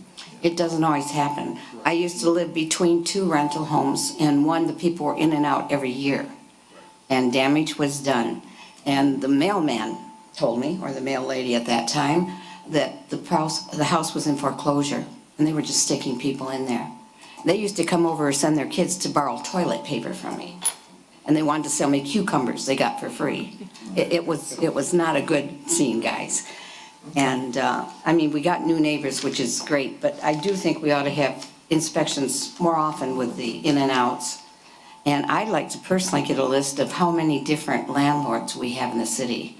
I've heard one person has 117 homes. This particular gentleman is writing a contract that I think is very excessive.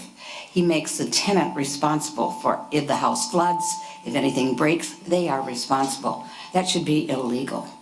Well, that's between him and the tenant. Between him and the tenant. Yeah, that would be between. Yeah. Okay. Is there any, go ahead, Councilman. Thank you. Does the ordinance department know if they get a complaint, if that's a rental house they're going to? A lot of times, if we have the correct information in the system, yes, we can tell. One through ID, if we've obtained their ID, if they have started the inspection process. Also working with the assessing software if they're claiming homestead or non-homestead. Because it'd be a good idea, say if they get a complaint on 4218 Tulane Street and they say, okay, we're going there, let's check and see, punch that number in the computer and that's a rental home, okay? So we're gonna go there and put a thing on the door, no response after 2 weeks. If you give them a second response, now we don't put it on the door, we find the landlord, send it to the landlord and say, hey, we're putting it on your taxes. Because you keep giving, warnings to a person that rents a house that you're gonna put extra money on their taxes, they ain't gonna care, they're not paying the taxes on it. You get the letter to the landlord, they'll hit them in the pocketbook. True, but we are bound by the ordinance, and that is not specified in the ordinance that any rental fines can be passed on to the taxes. I think So we would that's have to- incorrect. I think, I was just talking to the director of this room, we got a program now where after several warnings, they send a contractor out to give an estimate on the cleanup. And Send to the taxes. within 2 weeks, they send the company in there, the city does, and they bill the city, and the city puts it on their taxes. For special assessments and ordinance, like cleanup issues, but not specific to rentals. Not like rental fines as in not getting your certificate of occupancy. Well, I'll bet that most of our blight issues are from rental homes, a large percentage. And anytime residents that call me, and they have a blight issue, they always say, that's a rental home, there's new people there once or twice a year, or at least every one or 2 years, it's every time, not every time, but a lot of the times they say they know that's a rental home. So if we could, if our ordinance department knew right off the bat when they searched that address, the little house came up there or something, they know, and then after a couple of times, they can say, okay, now let's go to the landlord for blight issues. So Councilman, let's councilmen and women, let's try to stick with just the budget part. So two more questions on this, for myself. You're asking for a capital outlay of $100,000. What exactly is going on there? That is the update the GIS system. So currently, the system that assessing as well as building and DPW uses to locate addresses within the city.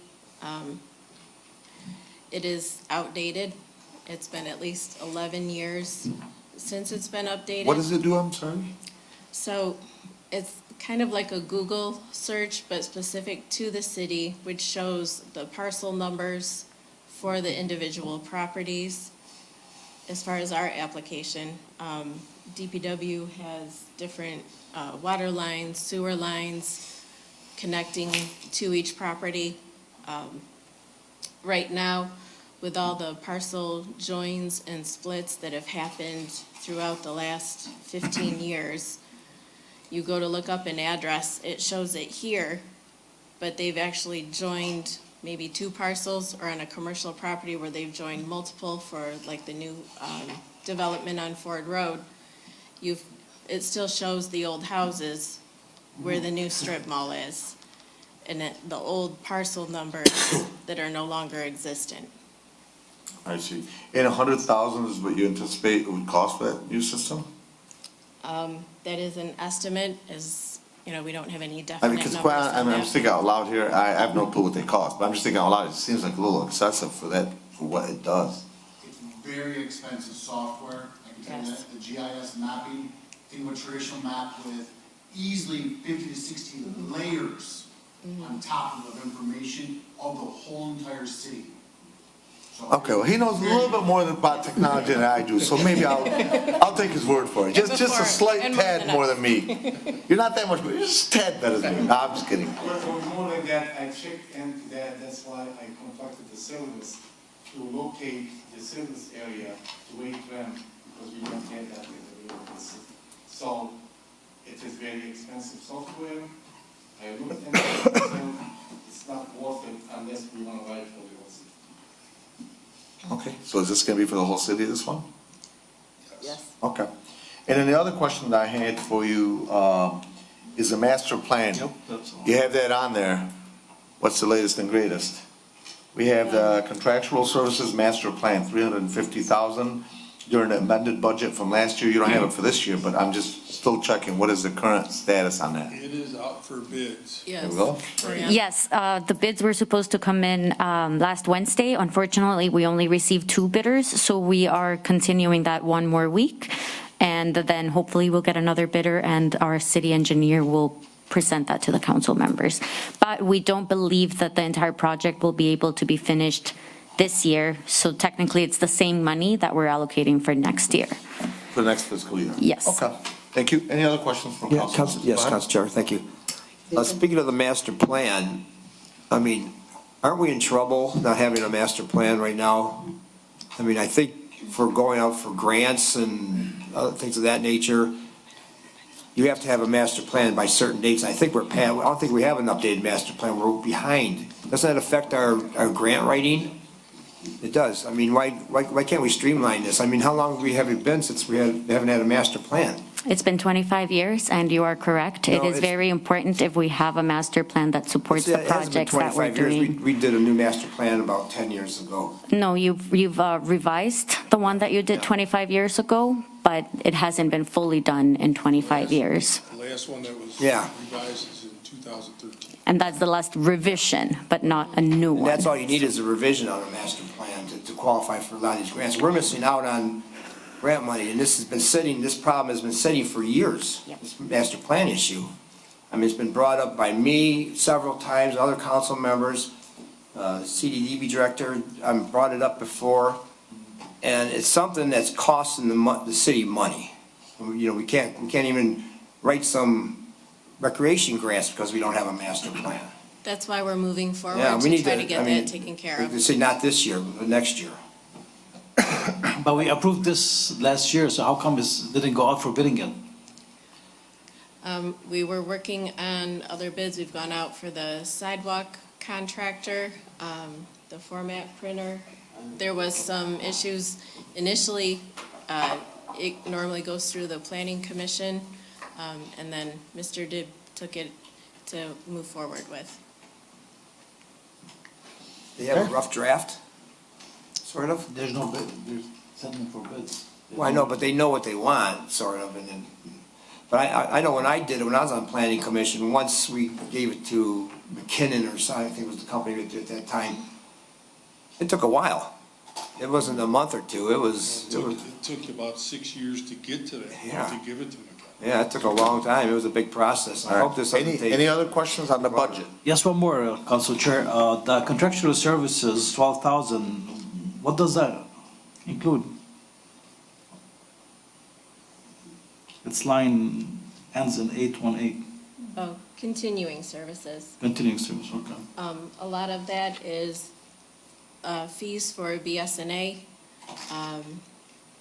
for Konica Minolta, the copier, printer, scanner that we have now, and also for the new service plan for the wide format printer that is coming. Does that not included in, That's what we talk about, the shifting of the money, when we talk about that, that's all that we talk about. thank you. All right. David, I have Go one ahead, last Councilwoman. question. Okay, I see under the government pensions, we're at 122,938. Was there a reference as to what it was before? don't deal with the pensions. She's on. Yes, last year we put it all under fringe benefits. This year we moved it out of fringe benefits, gave it its own separate line item, and the only thing that's in fringe benefits will be the FICA cost, which is the employer FICA cost for the employees. You're welcome. Okay. Director, I know you're gonna be doing, Planning Commission and Board of Appeals, correct? All right, so Planning Commission, page 29. Council Chair, Councilman? just one last thing regarding the building department. I know this isn't about a budget, but really, Rick and Carrie, you guys do a great job. Really, thank you guys. There hasn't been a time where I've reached out and you guys weren't receptive, so I'd be remiss if I didn't talk about how an amazing job you two do over there. Honestly, thank you guys. Even though Rick sometimes doesn't return my calls right away. Trying me? Well, really, thank you, Carrie, and I'm so glad I can go to you now and I don't have to call this man anymore. Absolutely. All right, well, this one, needless to say, is probably one of the lowest budgets in our city. This is a few pennies compared to the rest of the budget, so it's pretty cut and dry, but we'll allow the director to take any questions on this one. This is page 29. What is this, the one you gotta add? Yeah. This one, we did need to make a few adjustments to, From what we have printed? other than what is printed. Okay. The committee fees currently at 2,000, that's only enough for 4 meetings with 9 commissioners on board. So we would ask to increase that to 2,500. That gives us roughly 6 meetings, which is on average what we take per year. Okay. And then for the last item, publication notices in newspaper, we request $500. Roughly, we notice just about every single meeting that needs to go out at about $100 each time. The current balance is at $365 for the current fiscal year, but we do have 1 or 2 more notices that will be coming out of, adding to that as well. Okay. Okay. Council Chair? Yes, sir. One of the things I've always been concerned about the planning commission is the total number of commissioners, there's 9. We only have 7 city council members. That's got to be the highest member commission we have in the city. I mean, is there a reason why we need 9? We could probably get by to 5. I mean, Those are appointed. I think it's gone up since I was on there. I don't think we had 9 members. As long as I've been here, we've It's always. been 9? That's a lot of members. That does not include the director and engineering, right? No. No, It's no. just the, It's a big committee, you know, it's, But on a positive note, you'd like to think that it creates less potential for bias. Yes, and not all on of the them contrary. not all of them are there for every meeting. So we do need to have a majority in order to vote for whatever applications come before them. So if we only had 7 and only 3 or 4 could make it, we might not have the majority to carry the vote. And then we'd waste the applicant's time. well, that would be in your bylaws, what's considered a quorum. You know, I mean, 9, what's a quorum for the planning commission, do you know? 5. Any chance? Majority. Just a majority? Majority of total commissioners or majority of them, persons in attendance? As long as the majority in attendance is greater than half. Oh, greater, yeah. Yeah, that's, I mean, it seems like a lot. I mean, I've been to a couple of them there. But that'd be based on the charter, no matter what. I was gonna say, Right, I think that's- it's in our ordinance that Is it? there has to be. Yeah. Not that it's a lot of money or anything, but it's, you know, it's just like too many cooks in the kitchen. Well, I think half of them don't even wanna get paid. Yeah, good. Find out which ones they are, we'll take care of that. I assume no additional questions? Yes. Council Chair. Oh, there you are. Ray, go ahead. Yeah, I'm in agreement with Councilman Wenzel. 9 seems like an awful lot of people for a commission, for the planning commission.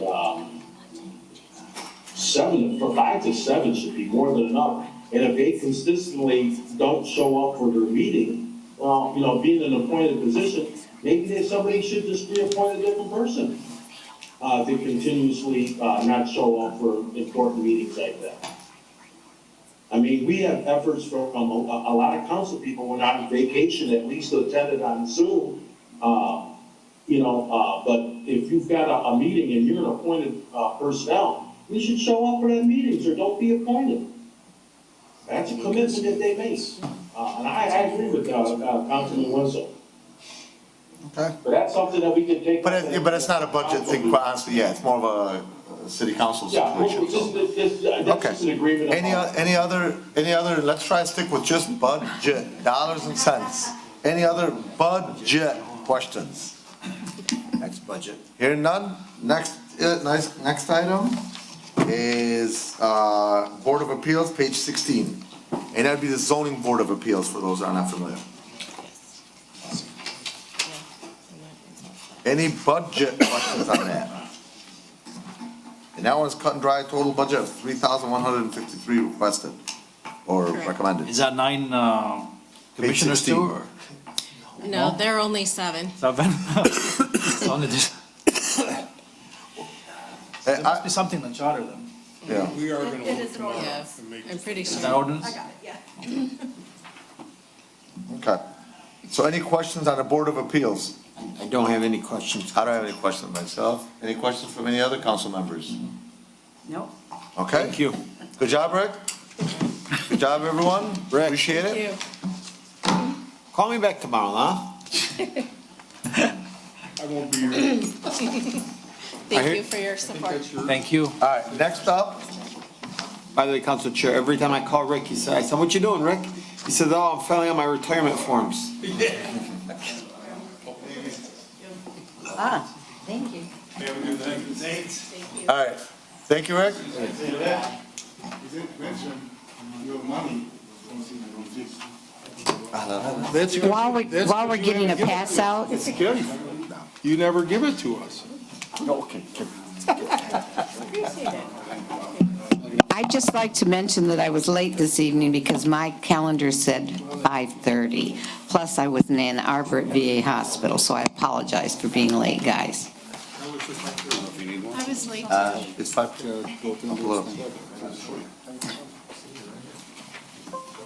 Don't forget, Mr. Point.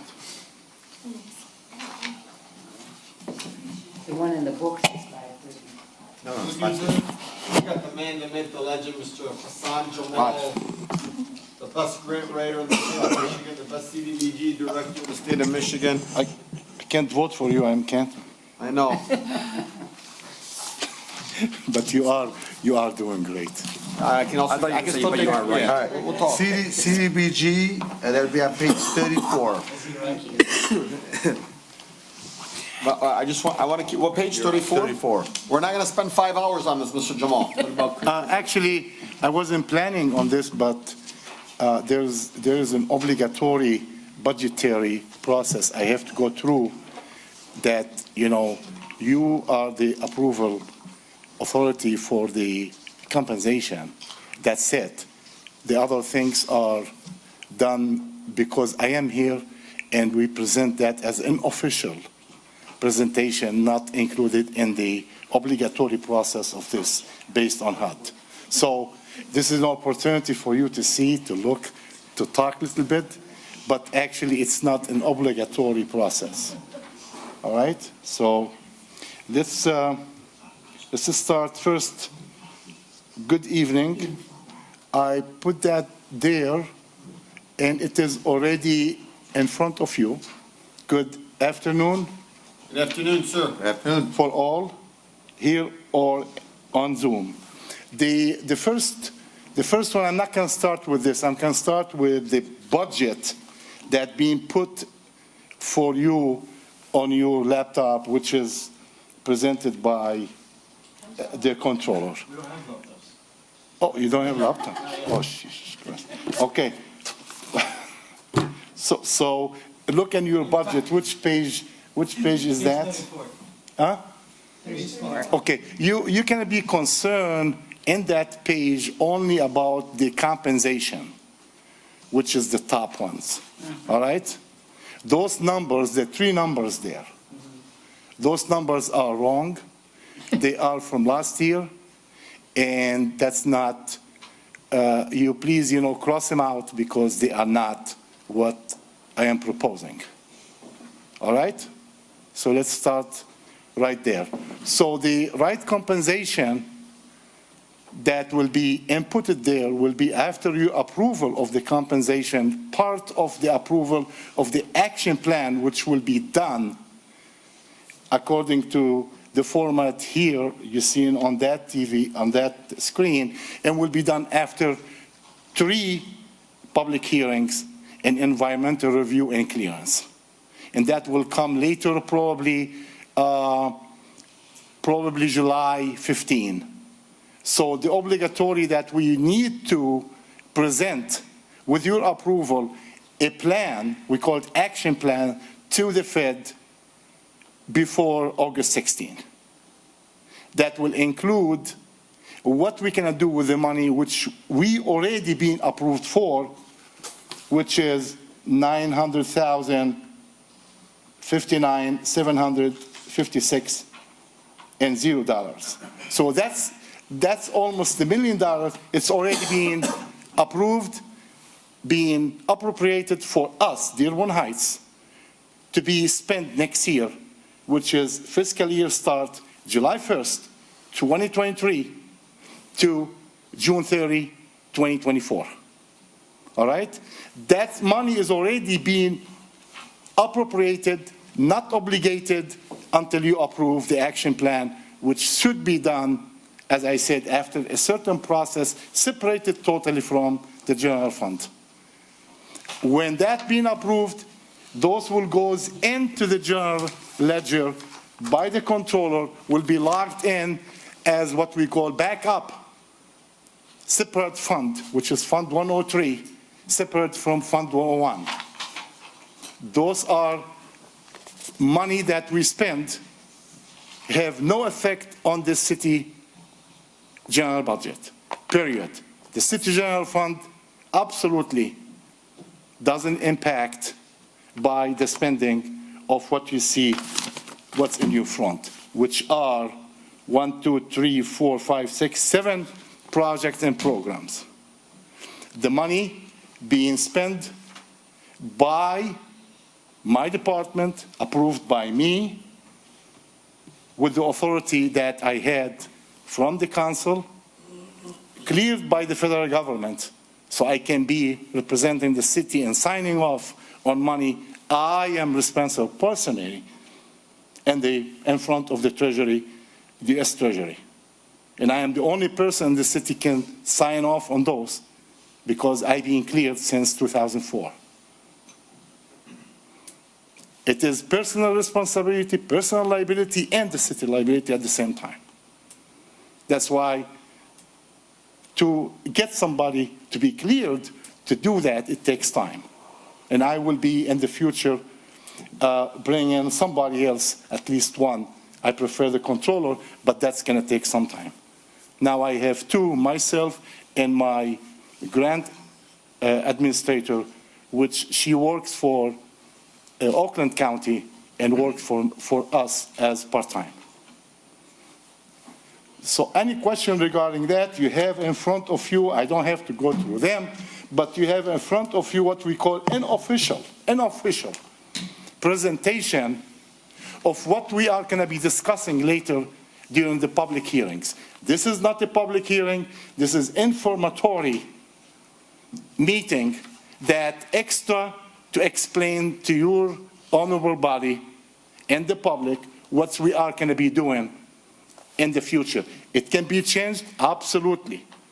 Recommendation can be given so we can reconsider, we can create a different program, but those are the best so far I can put for your honorable body, the public, to look at and to see if that's something really visible for you, approvable.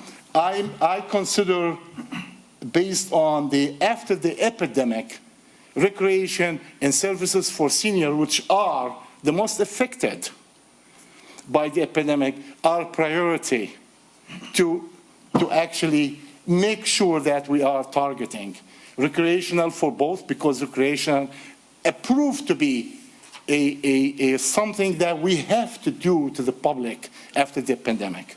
So you can see a lot. Last year on the parks, we put like almost $1.5 million in the park. And this year you can see that I am targeting, or we all can be targeting, senior centers, senior services. Those are very, very important.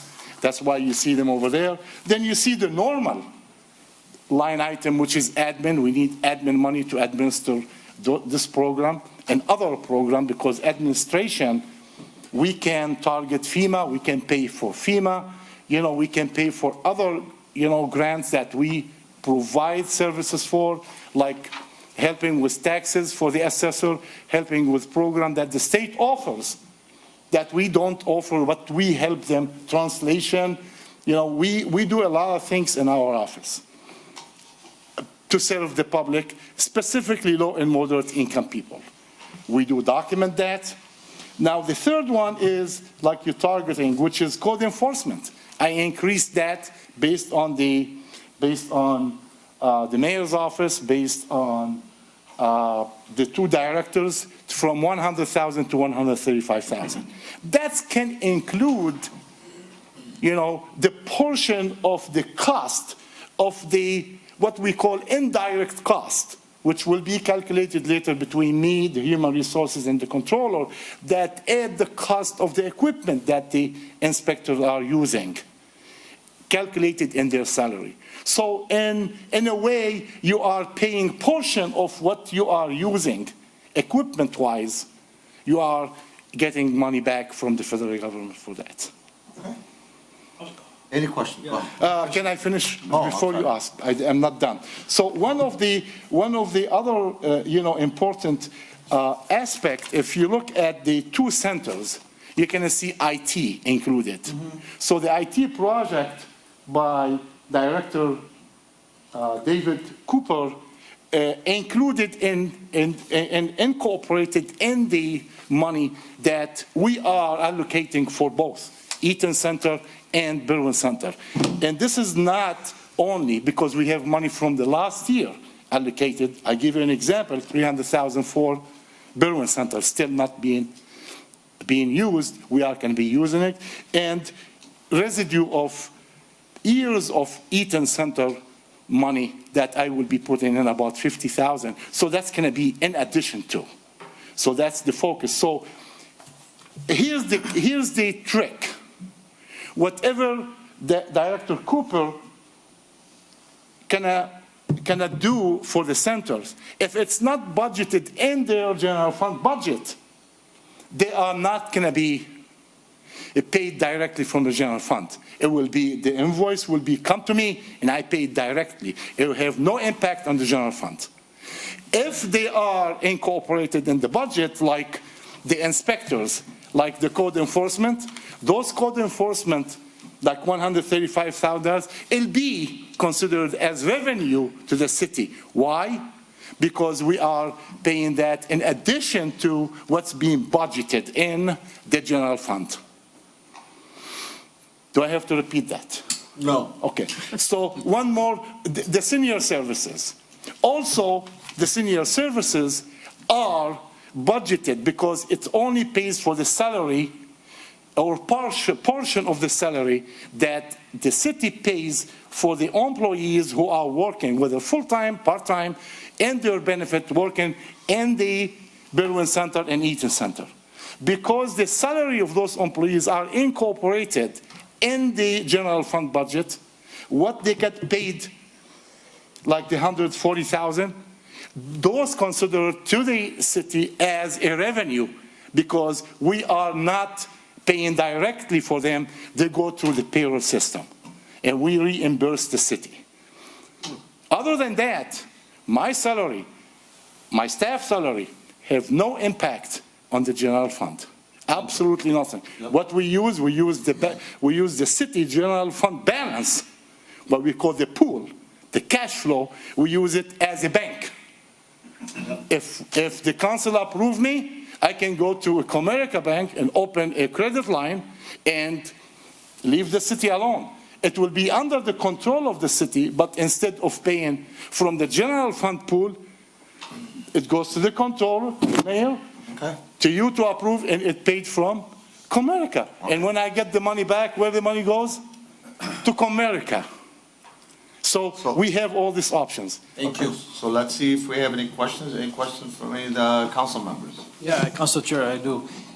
So this part right here, should it be 2023, 24? Yes. So this is a typo? Yes, typo. Thank you. No problem. So when you were Michigan talking, State, MBA. Thank you. when you were talking about the IT department, so is all the project you're doing, is that the two senior centers included in your projects? Yes. So how They does it, included, but then budgeted for. Yes. they're not budgeted for? As I've talked about, looking for sources of, to be able to pay for all of this, this is one of the sources I'm looking at for some of our infrastructure improvements for the. And that's up to 80,000, so, I mean, we will direct the spending, I keep it together like inclusively, so we can reduce some of others that we can delay to next year. If the priority is set not by me, by the project managers. He is a project manager for IT. Director Lauren Sell, she is the project manager for her own. PE Deep, he is a project manager for others. So all all three of them project manager coordinate with the master manager, chief of staff, Hernandez, they coordinate through the mayor to see which one we need to do this year. Then they come and tell me, I want to proceed with that project. Okay, I have no say in prioritizing the project. I only have to say money-wise. Okay. Do I have the money? Yes. Do I have the money? Is the project done in compliance, not done in compliance, so we can pay? Otherwise, delay in project, don't come to me. Okay. Go to the project. Mr. Jamal, just one more. The part where it says code enforcement, including building ordinance and animal control. What's that money going for? The money going for the salaries of the inspectors or the ordinance officers from the ordinance, inspectors from the building department, goes into the cost of every visit they make to a low and moderate income, area in the city. So far, the city up to date is 25% low and moderate income. Those are the area where they go. I'm trying to certify the city as whole. Right now, we are at 50.91. We need to be at 51%. So I'm just trying to understand. So we already budgeted for their salaries, so. those become, that's what I said. Those are considered to be revenue. So those should be, if you want to look at Fund 101 revenue, you will see CDBG, refund or CDBG income. You're going to see both of this, the code enforcement and the senior services. Both of them should be recorded as expected or estimated revenue because they're coming from me. Exactly. Can we use any of this money for our animal control truck? They are, because they will be incorporated. That's what I talked about with Director Dishram, and later with the human. I talked already with the human resources, but with the controller later on, we need to have, what we call a compensation ratio for our employees. We don't have that yet. Meaning, each employee costs that much, not only what we pay for compensation, cost of the vacation if they are full-time, cost of medical, cost of pension, cost of life insurance, cost of the indirect, the buildings, cost of the human resources, cost toward the employees, cost of the controller, cost of the mayor, cost of the city council. We don't have that. Right now we use a ratio of 1.59 for the full-time. We developed that myself and the previous human resources, and according to the state of Michigan ratio is 1.54. So we are a little bit higher. I think we should be around 1.6.5, 1.7, because the compensation structure for full-time employees in the city is is very good in terms of other than the compensation. We can kind of work on, based on that. I mean, later on, we will find out that ratio. Like, we can include the cost of the trucks that the animal control using, the portion, we can include that in that particular compensation of the salary. So when I pay them per hour, that hour cost will include portion of the cost of the truck. I mean, we compensate them right now if they go to a hearing at the court. So we Thank you, Director, but before there's one more, the general planning and administration, what does that go for? That goes for all the salaries of my staff, myself, that works on a certain project. Meaning, you know, I have the choice to log into the cost as admin general. Like if I work on FEMA, I was able to get, like if I work on FEMA or my staff, I can charge admin, you know, the line. Like, you know, also contractors like Waitrem, other contractors out there when they do like preparing for a project, like a study. Like I did the study a couple of weeks ago to try to approve Richard Young Center to be a low and moderate income so we can put some money in it. Unfortunately, it was negative. They tried. So the cost for that, like I remember maybe $1,500 or so, that's paid from the admin fee. Thank you. Okay, before we go. Well, let Councilman Muscat ask his question. Wait a minute, you are not the chair. The chair Okay. signs. Are you all set with the presentation? No, I have the salary. If you read down there, I'm sorry, Honorable Councilman Beidoun, that's the chair job. Okay, so if we look at the end of that one, you see the salary. I say program income will be determined later. So we still have program income. We don't know. That's projection for next year. And down there, you know, I am asking you for approval for the salaries down there. The salaries are not separated, like we don't have an account for the salaries, because the salaries or the compensation for myself and the staff goes toward the programs. So my compensation can be separated between those 7 programs. So that's where I direct the controller to put them. So we don't have a line item for the salary because there is no budget for the salaries. The budget for our salaries are part of the service we provide to each of the programs. And we charge that to those programs. That's the federal. Okay. That's the federal. Now, one more important thing. My staff, they are not a bargaining unit. Okay? They are permanent part-time employees. Okay? And therefore, I am the bargaining unit for them. And I am requesting what I put here to be approved. Because any project we pay federal money for, I have to go by what we call prevailing wages.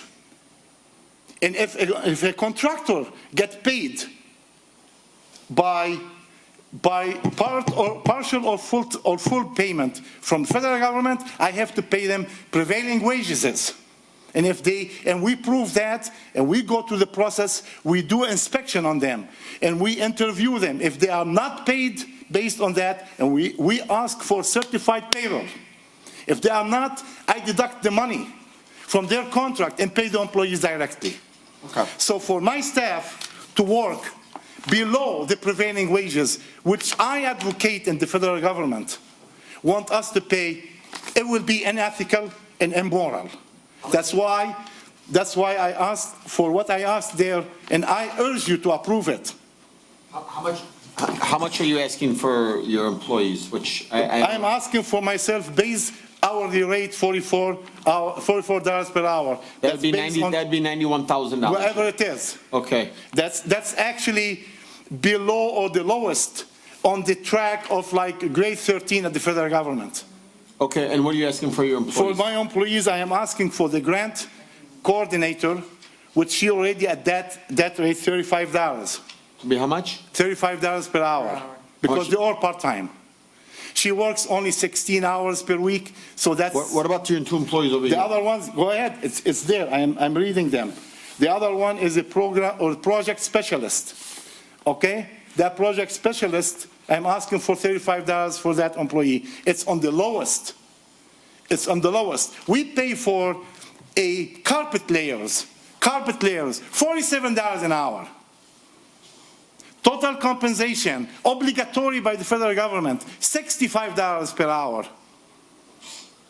Are you willing to budget a little bit on your salary? They are already budgeted No, I'm for. saying on yourself. Are you willing to budget a little bit on yourself instead of 44, maybe going to 40 and getting them up to 35? I'd say give them 50. I am asking 44. You want to give me more? It won't dent my commitment. It won't dent my commitment, the higher commitment to serve. I will serve, whether it's less or more. Okay? I choose to be in this city now, not based on the salary. What I am making right now, $700. I am making right now $700 what I used to make in 2007. I accepted that because I don't want to say I love the city. This is my community. I know the city. It's easy for me to manage this department because I know this department. Thank you. It wasn't. I agree with you. Hey, I wasn't planning on managing this department, but the mayor and they approved whatever reorganization for the department. So now I'm not only managing this grant, I manage other grants, millions of dollars, like FEMA grant, other grants from the state. Okay. Thank you. Director, we got Councilman Ray Muscat has been waiting for a question for a while. Go ahead, Councilman. Councilman Ray Muscat, you are welcome. Yeah, thank you, Council Chair. My question to you is, a few budget meetings ago, we wanted to have a full-time seniors director at Eaton. Is that eligible to be paid through CDBG? Short, yes. Little bit longer, I encourage that. Little bit longer than that, I already pays for that. So we can then direct the administration to hire have the part-time director made full-time, and then that salary be paid for them through CDBG. Am I correct? There's a limit of 143,000, and the director for that department, with the administration, with Mr. Hernandez, the chief of staff, they can decide what they want to do. It's not my decision. All right, thank you very much. That's the only question. Thank you very much. Council Chair. Okay, Councilman Winslow, go ahead. Thank you, Council Chair. That was one of the things I was going to bring up, the full-time director at the Eaton Center. And I believe Councilman Muscat said we just promote the current part-time director, but I believe there's a process where you have to go through the civil service process to hire a new person, a full-time person, if I'm not mistaken. So I just wanted to add that we're already meeting that cap. That's the last item on the proposed budget for Mr. Jamal is senior citizen services. So we're already at the cap of administrative service fees. There's no more money for additional positions. What she's saying that the cost of operating these two centers, salary-wise, is about $220,000. We only max limited to pay 15% of our allocation. The rest of that will be paid from the general fund. Make sense? Sure. Yeah. So it's up to you.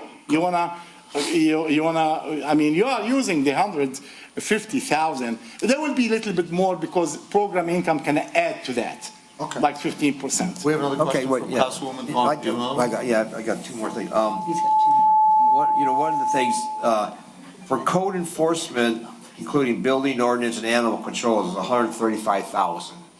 That goes towards salaries? That goes towards salaries. The salary can include, because that's the easy way for me to,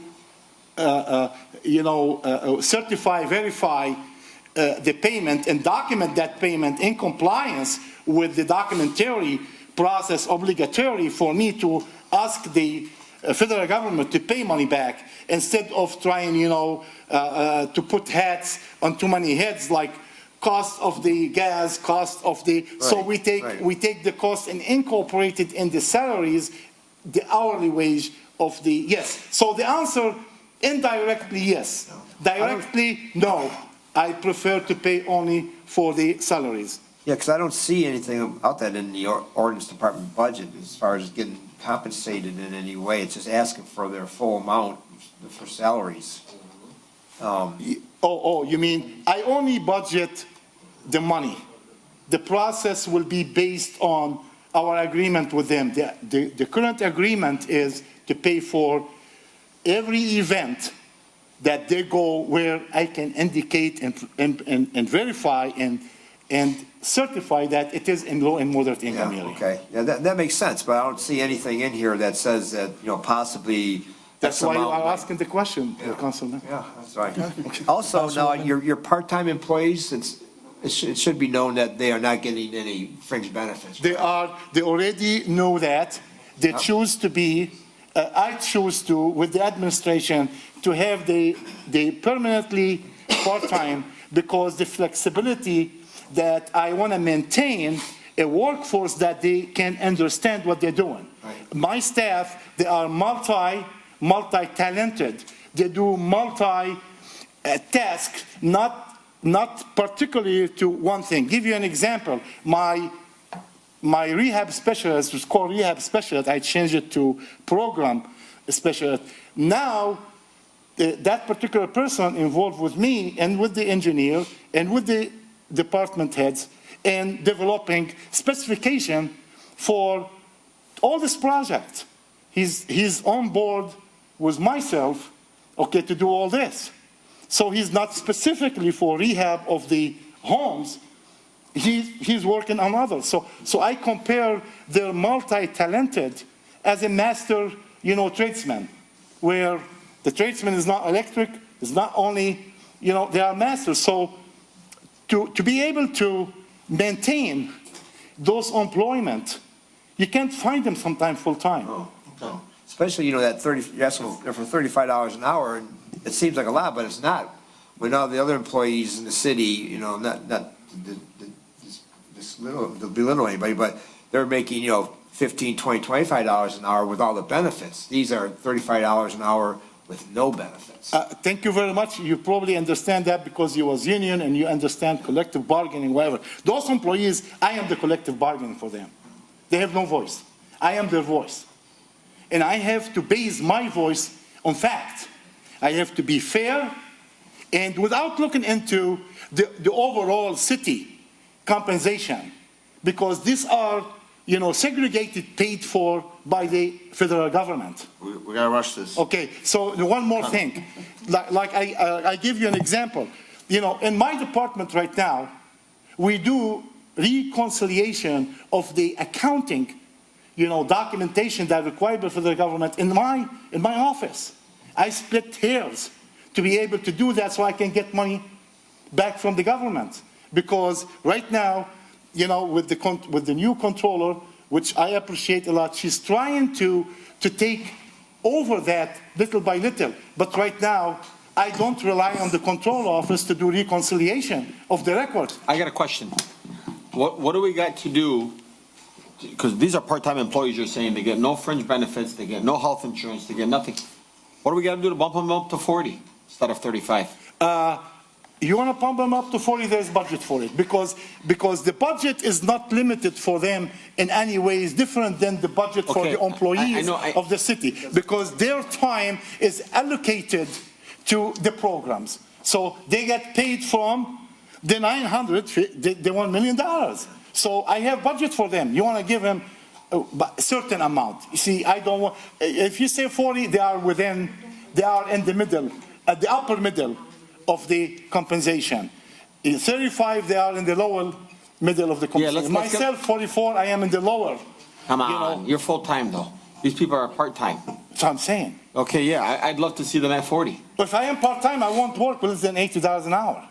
Yeah, it'd be the same thing then. That's what I'm saying. So should I give them 80? Go ahead. No. I thought you're the collective bargaining for them. If you say 40, I say go for it. Now, my other, employee, which I rely on, the program specialist, okay, that particular position now serves me as an accounting clerk. Okay, I want you to know something. I just want to add on, and I know he's in here today. Mr. Bazzi has been with the Without city. names, please. But one of your employees has been with the city for a little over 15 years, if not Yes. more. And 35, I think that's really on the low end, in my personal opinion. You're part-time, this guy has served I his have to be community. fair, the other employees max at 35. If you want to pump that one up, you can pump the grant coordinator up. And I have absolutely no objections. I have budget for them. Yeah, Okay, I would. I approve that too, because the gentleman has been there for a long The guy's been here for 20 Well, years. it's not up to him, it's not, tomorrow he'll leave, I have to replace him with somebody else. That's fine. So. I hope he doesn't please leave us. focus on. Okay, then Focus on, the person to me right now is, I don't know who he is, I don't know. Okay, then let's- How let's he look move- like, okay. I don't know his name. Let's have a short version. Let's move that position to $40 then. Thank you. Let's move the position of 40. Well, then I have to be fair and move the grant coordinator to $40. That's fine. Any grant coordinator that's bringing them money, I'm okay with paying them more, so I'm okay with that one. I agree as well. But I need to bring up the program specialist in my office to $25 an hour. That's at the lowest. How much is it now? Right now, I think 20. And I made 20, and I couldn't do last. I know, but you're asking already for that for 25, so Yes. that's fine. We just That's keep- fine. We're Yes, that's fine. we're agreeing to that. I'm saying bump up the other two Yes. from 35, And which those you're are- asking to those 40. Those are the only really thing right now. Thank you. I wanted to consider Okay. in the budget, because those need approval from the mayor, and you. Okay, so I we- don't think the mayor have an objection because I have the budget No. for it. Okay, so we gotta stay within the timeline of the budget. We got 8 more minutes. We got a lot of questions in the audience, and we got a councilwoman to ask questions. Go ahead. Okay, how many employees do you have in your department? I have Three? 3 employees plus myself, and, PE Deep is part of the compensation because he is the construction coordinator for all the federal projects. And that's by the mayor approval and, Mariana, you know that, right? So, Oh, okay. PE Deep And- is and part of. One more here. To recap, we did say that we wanted to make the person at Eaton Center full-time. You said yes, but Mariana more or less indicated no. Okay. That I lady says yes. has no extra stuff coming in, just that, and she's doing a fantastic job. We can't afford to lose her. And I believe we ought to find the money to pay this woman more. The cap for service, the cap for CDBG, public service is 15% of the grant. If I was able to get more money, then the top allocation for that particular will go up. So that's their limit to spend from the grant. They're already making that particular limit by actually February every year. So 8 months or 9 months, they're already spending all the money. So if they want to bring somebody and cost more, of course, the chief of staff have a point over there. You have to increase then the budget for the recreation. All right, well, I hate to cut you off, but there is a difference between the Berwyn and the Eaton Center as to what the people in charge are being paid. And that should be equalized. I agree. I mean, I do agree you with ask me? I have no interference with other department heads' decision. They are responsible for the department, how they run the Good job. department. That's different. It's between the mayor, chief of staff, All right. and you. I don't interfere with how they run their department, because Okay. I don't want them. I've stopped them to interfere. And I have one question, maybe slightly off budget, regarding when we do the homes there, that we're working with FEMA. We pay up front and then they reimburse us, and this time they're going to reimburse 90%, I believe, Yes. instead of 75? Yes. Now, does that come out of general fund and then, The 10% will be coming from the water department right now. Why? I don't want to budget. There will be, some of them will be qualified for CDBG paying part. But the problem is, I don't have those grants yet. I cannot obligate money for something I don't have. Now, the program is $7 million. So next year, when I secure or we secure the grant, now I know how much money I'm gonna spend. I will probably most likely present a CDBG with some money to pay part of the 10%. When you say next year, are we talking July 1st of this year? July 1st of this year, we'll have something that we will know how much we're gonna be receiving. So it will be 24, 25 budget. Okay. Because 23, 24 now is what you see or similar to that. Okay. Any questions from Zoom? Let's start there. Okay, I see none. Any questions from the audience? For me specifically or Not for for you, every? not for you specifically. Okay, okay. So, thank you very much. Thank you, Director. Appreciate it. I appreciate you listening. I will definitely appreciate your approval. Thank you. Especially for the salaries. I'll make sure that's all right. Rachel LaPointe, Merrick Street, Dearborn Heights, Planet Earth, Universe, all that fun stuff, right? So I did some quick Googling and reading about Planning Commission member numbers. So that comes down to our ordinance. So if you guys want to change how many Planning Commission members are, that is up to you guys to change the ordinance. State law allows for 5, 7, or 9. I'm going to have to disagree a little bit with Mr. Wenzel today. I know. Time's up. I'm pretty sure I've disagreed with him before, just might not remember all of it.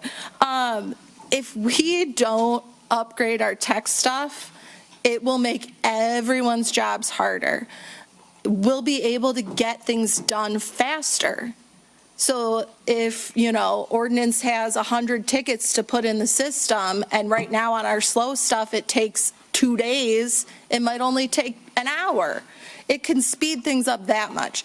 I'm kind of coming at this because I know my husband's a big tech guy. Like, he knows how important it is. And I think that investing in these things should have been done many, many years ago. And wherever that ball got dropped, it's in the past. But now it will be the kind of investment that will absolutely benefit every part of the city. Residents, every employee will see the difference. It'll be huge. So I think that sort of the idea in mind, because I do agree with you, like being fair and addressing needs before wants. I do agree with that part for sure. But I think that in this case, it's a matter of being equitable instead of equal, and that it will overall be the more fair thing to do. And it will address a need that is really important, because we can't get to every single need every single year. And then I did have a question that the only 2 sections of the budget that we did not talk about in a meeting, because I think this is the last one, right? The last official budget study session. Right. We didn't go over the golf course, and we didn't go over the general government. And I know there's not a lot of things in those, but there were a few things that I did have questions about. Specifically priority waste, and then a couple things on the golf course. So were we going to discuss those at another time, or I don't know what you were thinking on doing with that? Well, on a golf course, it's already been predetermined based on the contract. And anything beyond the contract would come back to the city council for approval. So on that, there's really, not like it's. Well, they're requesting an additional $500,000 for this upcoming year. Okay, but again, So, right, that would have been. It'd be at the city council body, that's where we go ahead and vote on that. Okay, so let me just clarify, because in the past, if it's been approved in the budget, that's kind of been seen as a blanket, not a specific project, but if it's a bunch of little projects, $1,000 here, $1,000 there, it doesn't come to you guys for approval. Right. So But theoretically. anything over 1,500 comes to us for approval. Right. Yeah. So can we get a project list of what is being planned for that What I would suggest $500,000? you do, per the mayor's direction, anytime a resident has something that they need, you give your name and phone number, and and George will write just a general outline of what your question is, and then somebody from administration will contact you. Okay, all right. And then the priority wage stuff, I might bring it up next time, because it's more my husband's question anyway. Yeah. Council Chair? Yes. You know, she brought up a good point. I was looking today at the budgets and I crossed them off as we were doing them, and the golf course wasn't there. Even though it's been approved, I mean, everybody wants to know how much was spent and on what. I mean, Okay. and there's nothing, we have no. That's a request that, Yeah. if you're interested, of course, as a councilman, you have a right, of course, to ask administration for that, and you're welcome to email administration, and they would have to obviously get back with you with the specifics. I mean, I would say what For the young Mr. lady Wenzel's- here, if she gives her name and number to George, somebody from administration will contact. I'll agree with That's the way Mr. the mayor Wenzel on that prefers one tonight, and it might be, I would just say as like a sense of goodwill from the city, it might be good to preemptively just release that, because there are so many people who are asking that. Listen, I'm not And yeah, disagreeing and with you. No, I know, I see but your yeah, point. this is just, you know, where people problem. can speak, so yeah. Appreciate it. Thank you, guys. Thank you. Anybody else? Council Chair? Yes. Council Chair. Where? Oh, Ray. Okay. Just a reminder to everybody, just because we put something in the budget, like say a new vehicle or this or that doesn't mean that it's going to be approved. They still have to come before council before they spend that money. Correct. Anything over And we're just gonna 1,500. say No. Yeah. And we might just say no. So, you know, just because it's in the budget doesn't make it rock hard. They can go out and spend the money. Okay. Any other comments or? I can say one thing regarding the general fund or the general government, the 101. We have not gone over that, and I don't believe we even went over the revenue. So if you want to There's still a have, reserve date. There's still a reserve date. that's correct. So if you want to, we can go over that in another reserve date. Yeah, there is a reserve date open, so. 3 of them. What day is it? Okay. The 28th from 5 to 8. Whatever she was talking about, we already approved already. Right. Okay. Friday. Mariana, you had a question? Council Chair, quick comment. I like equitable based on, first you gotta be equitable, then you gotta be fair. You can't be fair without being equitable. Yes, exactly. This is what I used to teach in my classes, in the evenings. Focus on equitability. Don't focus on fairness if you don't have equitable, base for your, whatever it is, salaries, benefits, project planning. Equitability. And you don't compare and wait to be equitable just because you don't have the ability to be equitable in a whole organization. You start wherever you can, whenever you can. Okay. I just want to make it. Thank you. I just want to make that, and this professionalism. Okay. So the 28th is a Friday, and it is reserved from 5 to 8. Did you want me to send you an email for clarification on a different time, or? Yeah. Okay, Or call me tomorrow. I sure We'll will. set up something. Okay, Okay. Thank you. And then this way, we'll go through the clerks, we'll set up something specific. okay. Mariana? I just want to make a comment to all of you that I'm seeing people make signals. So for the upcoming meetings, always remember that people should speak at the podium so that they can hear what they're saying, even if it's coming from the public, because Ray was just making signs that he couldn't hear what one of the directors was saying. Right. Okay, thank you. Anybody else in the audience? Seeing none, thank you very much, ladies and gentlemen, appreciate it, and good night.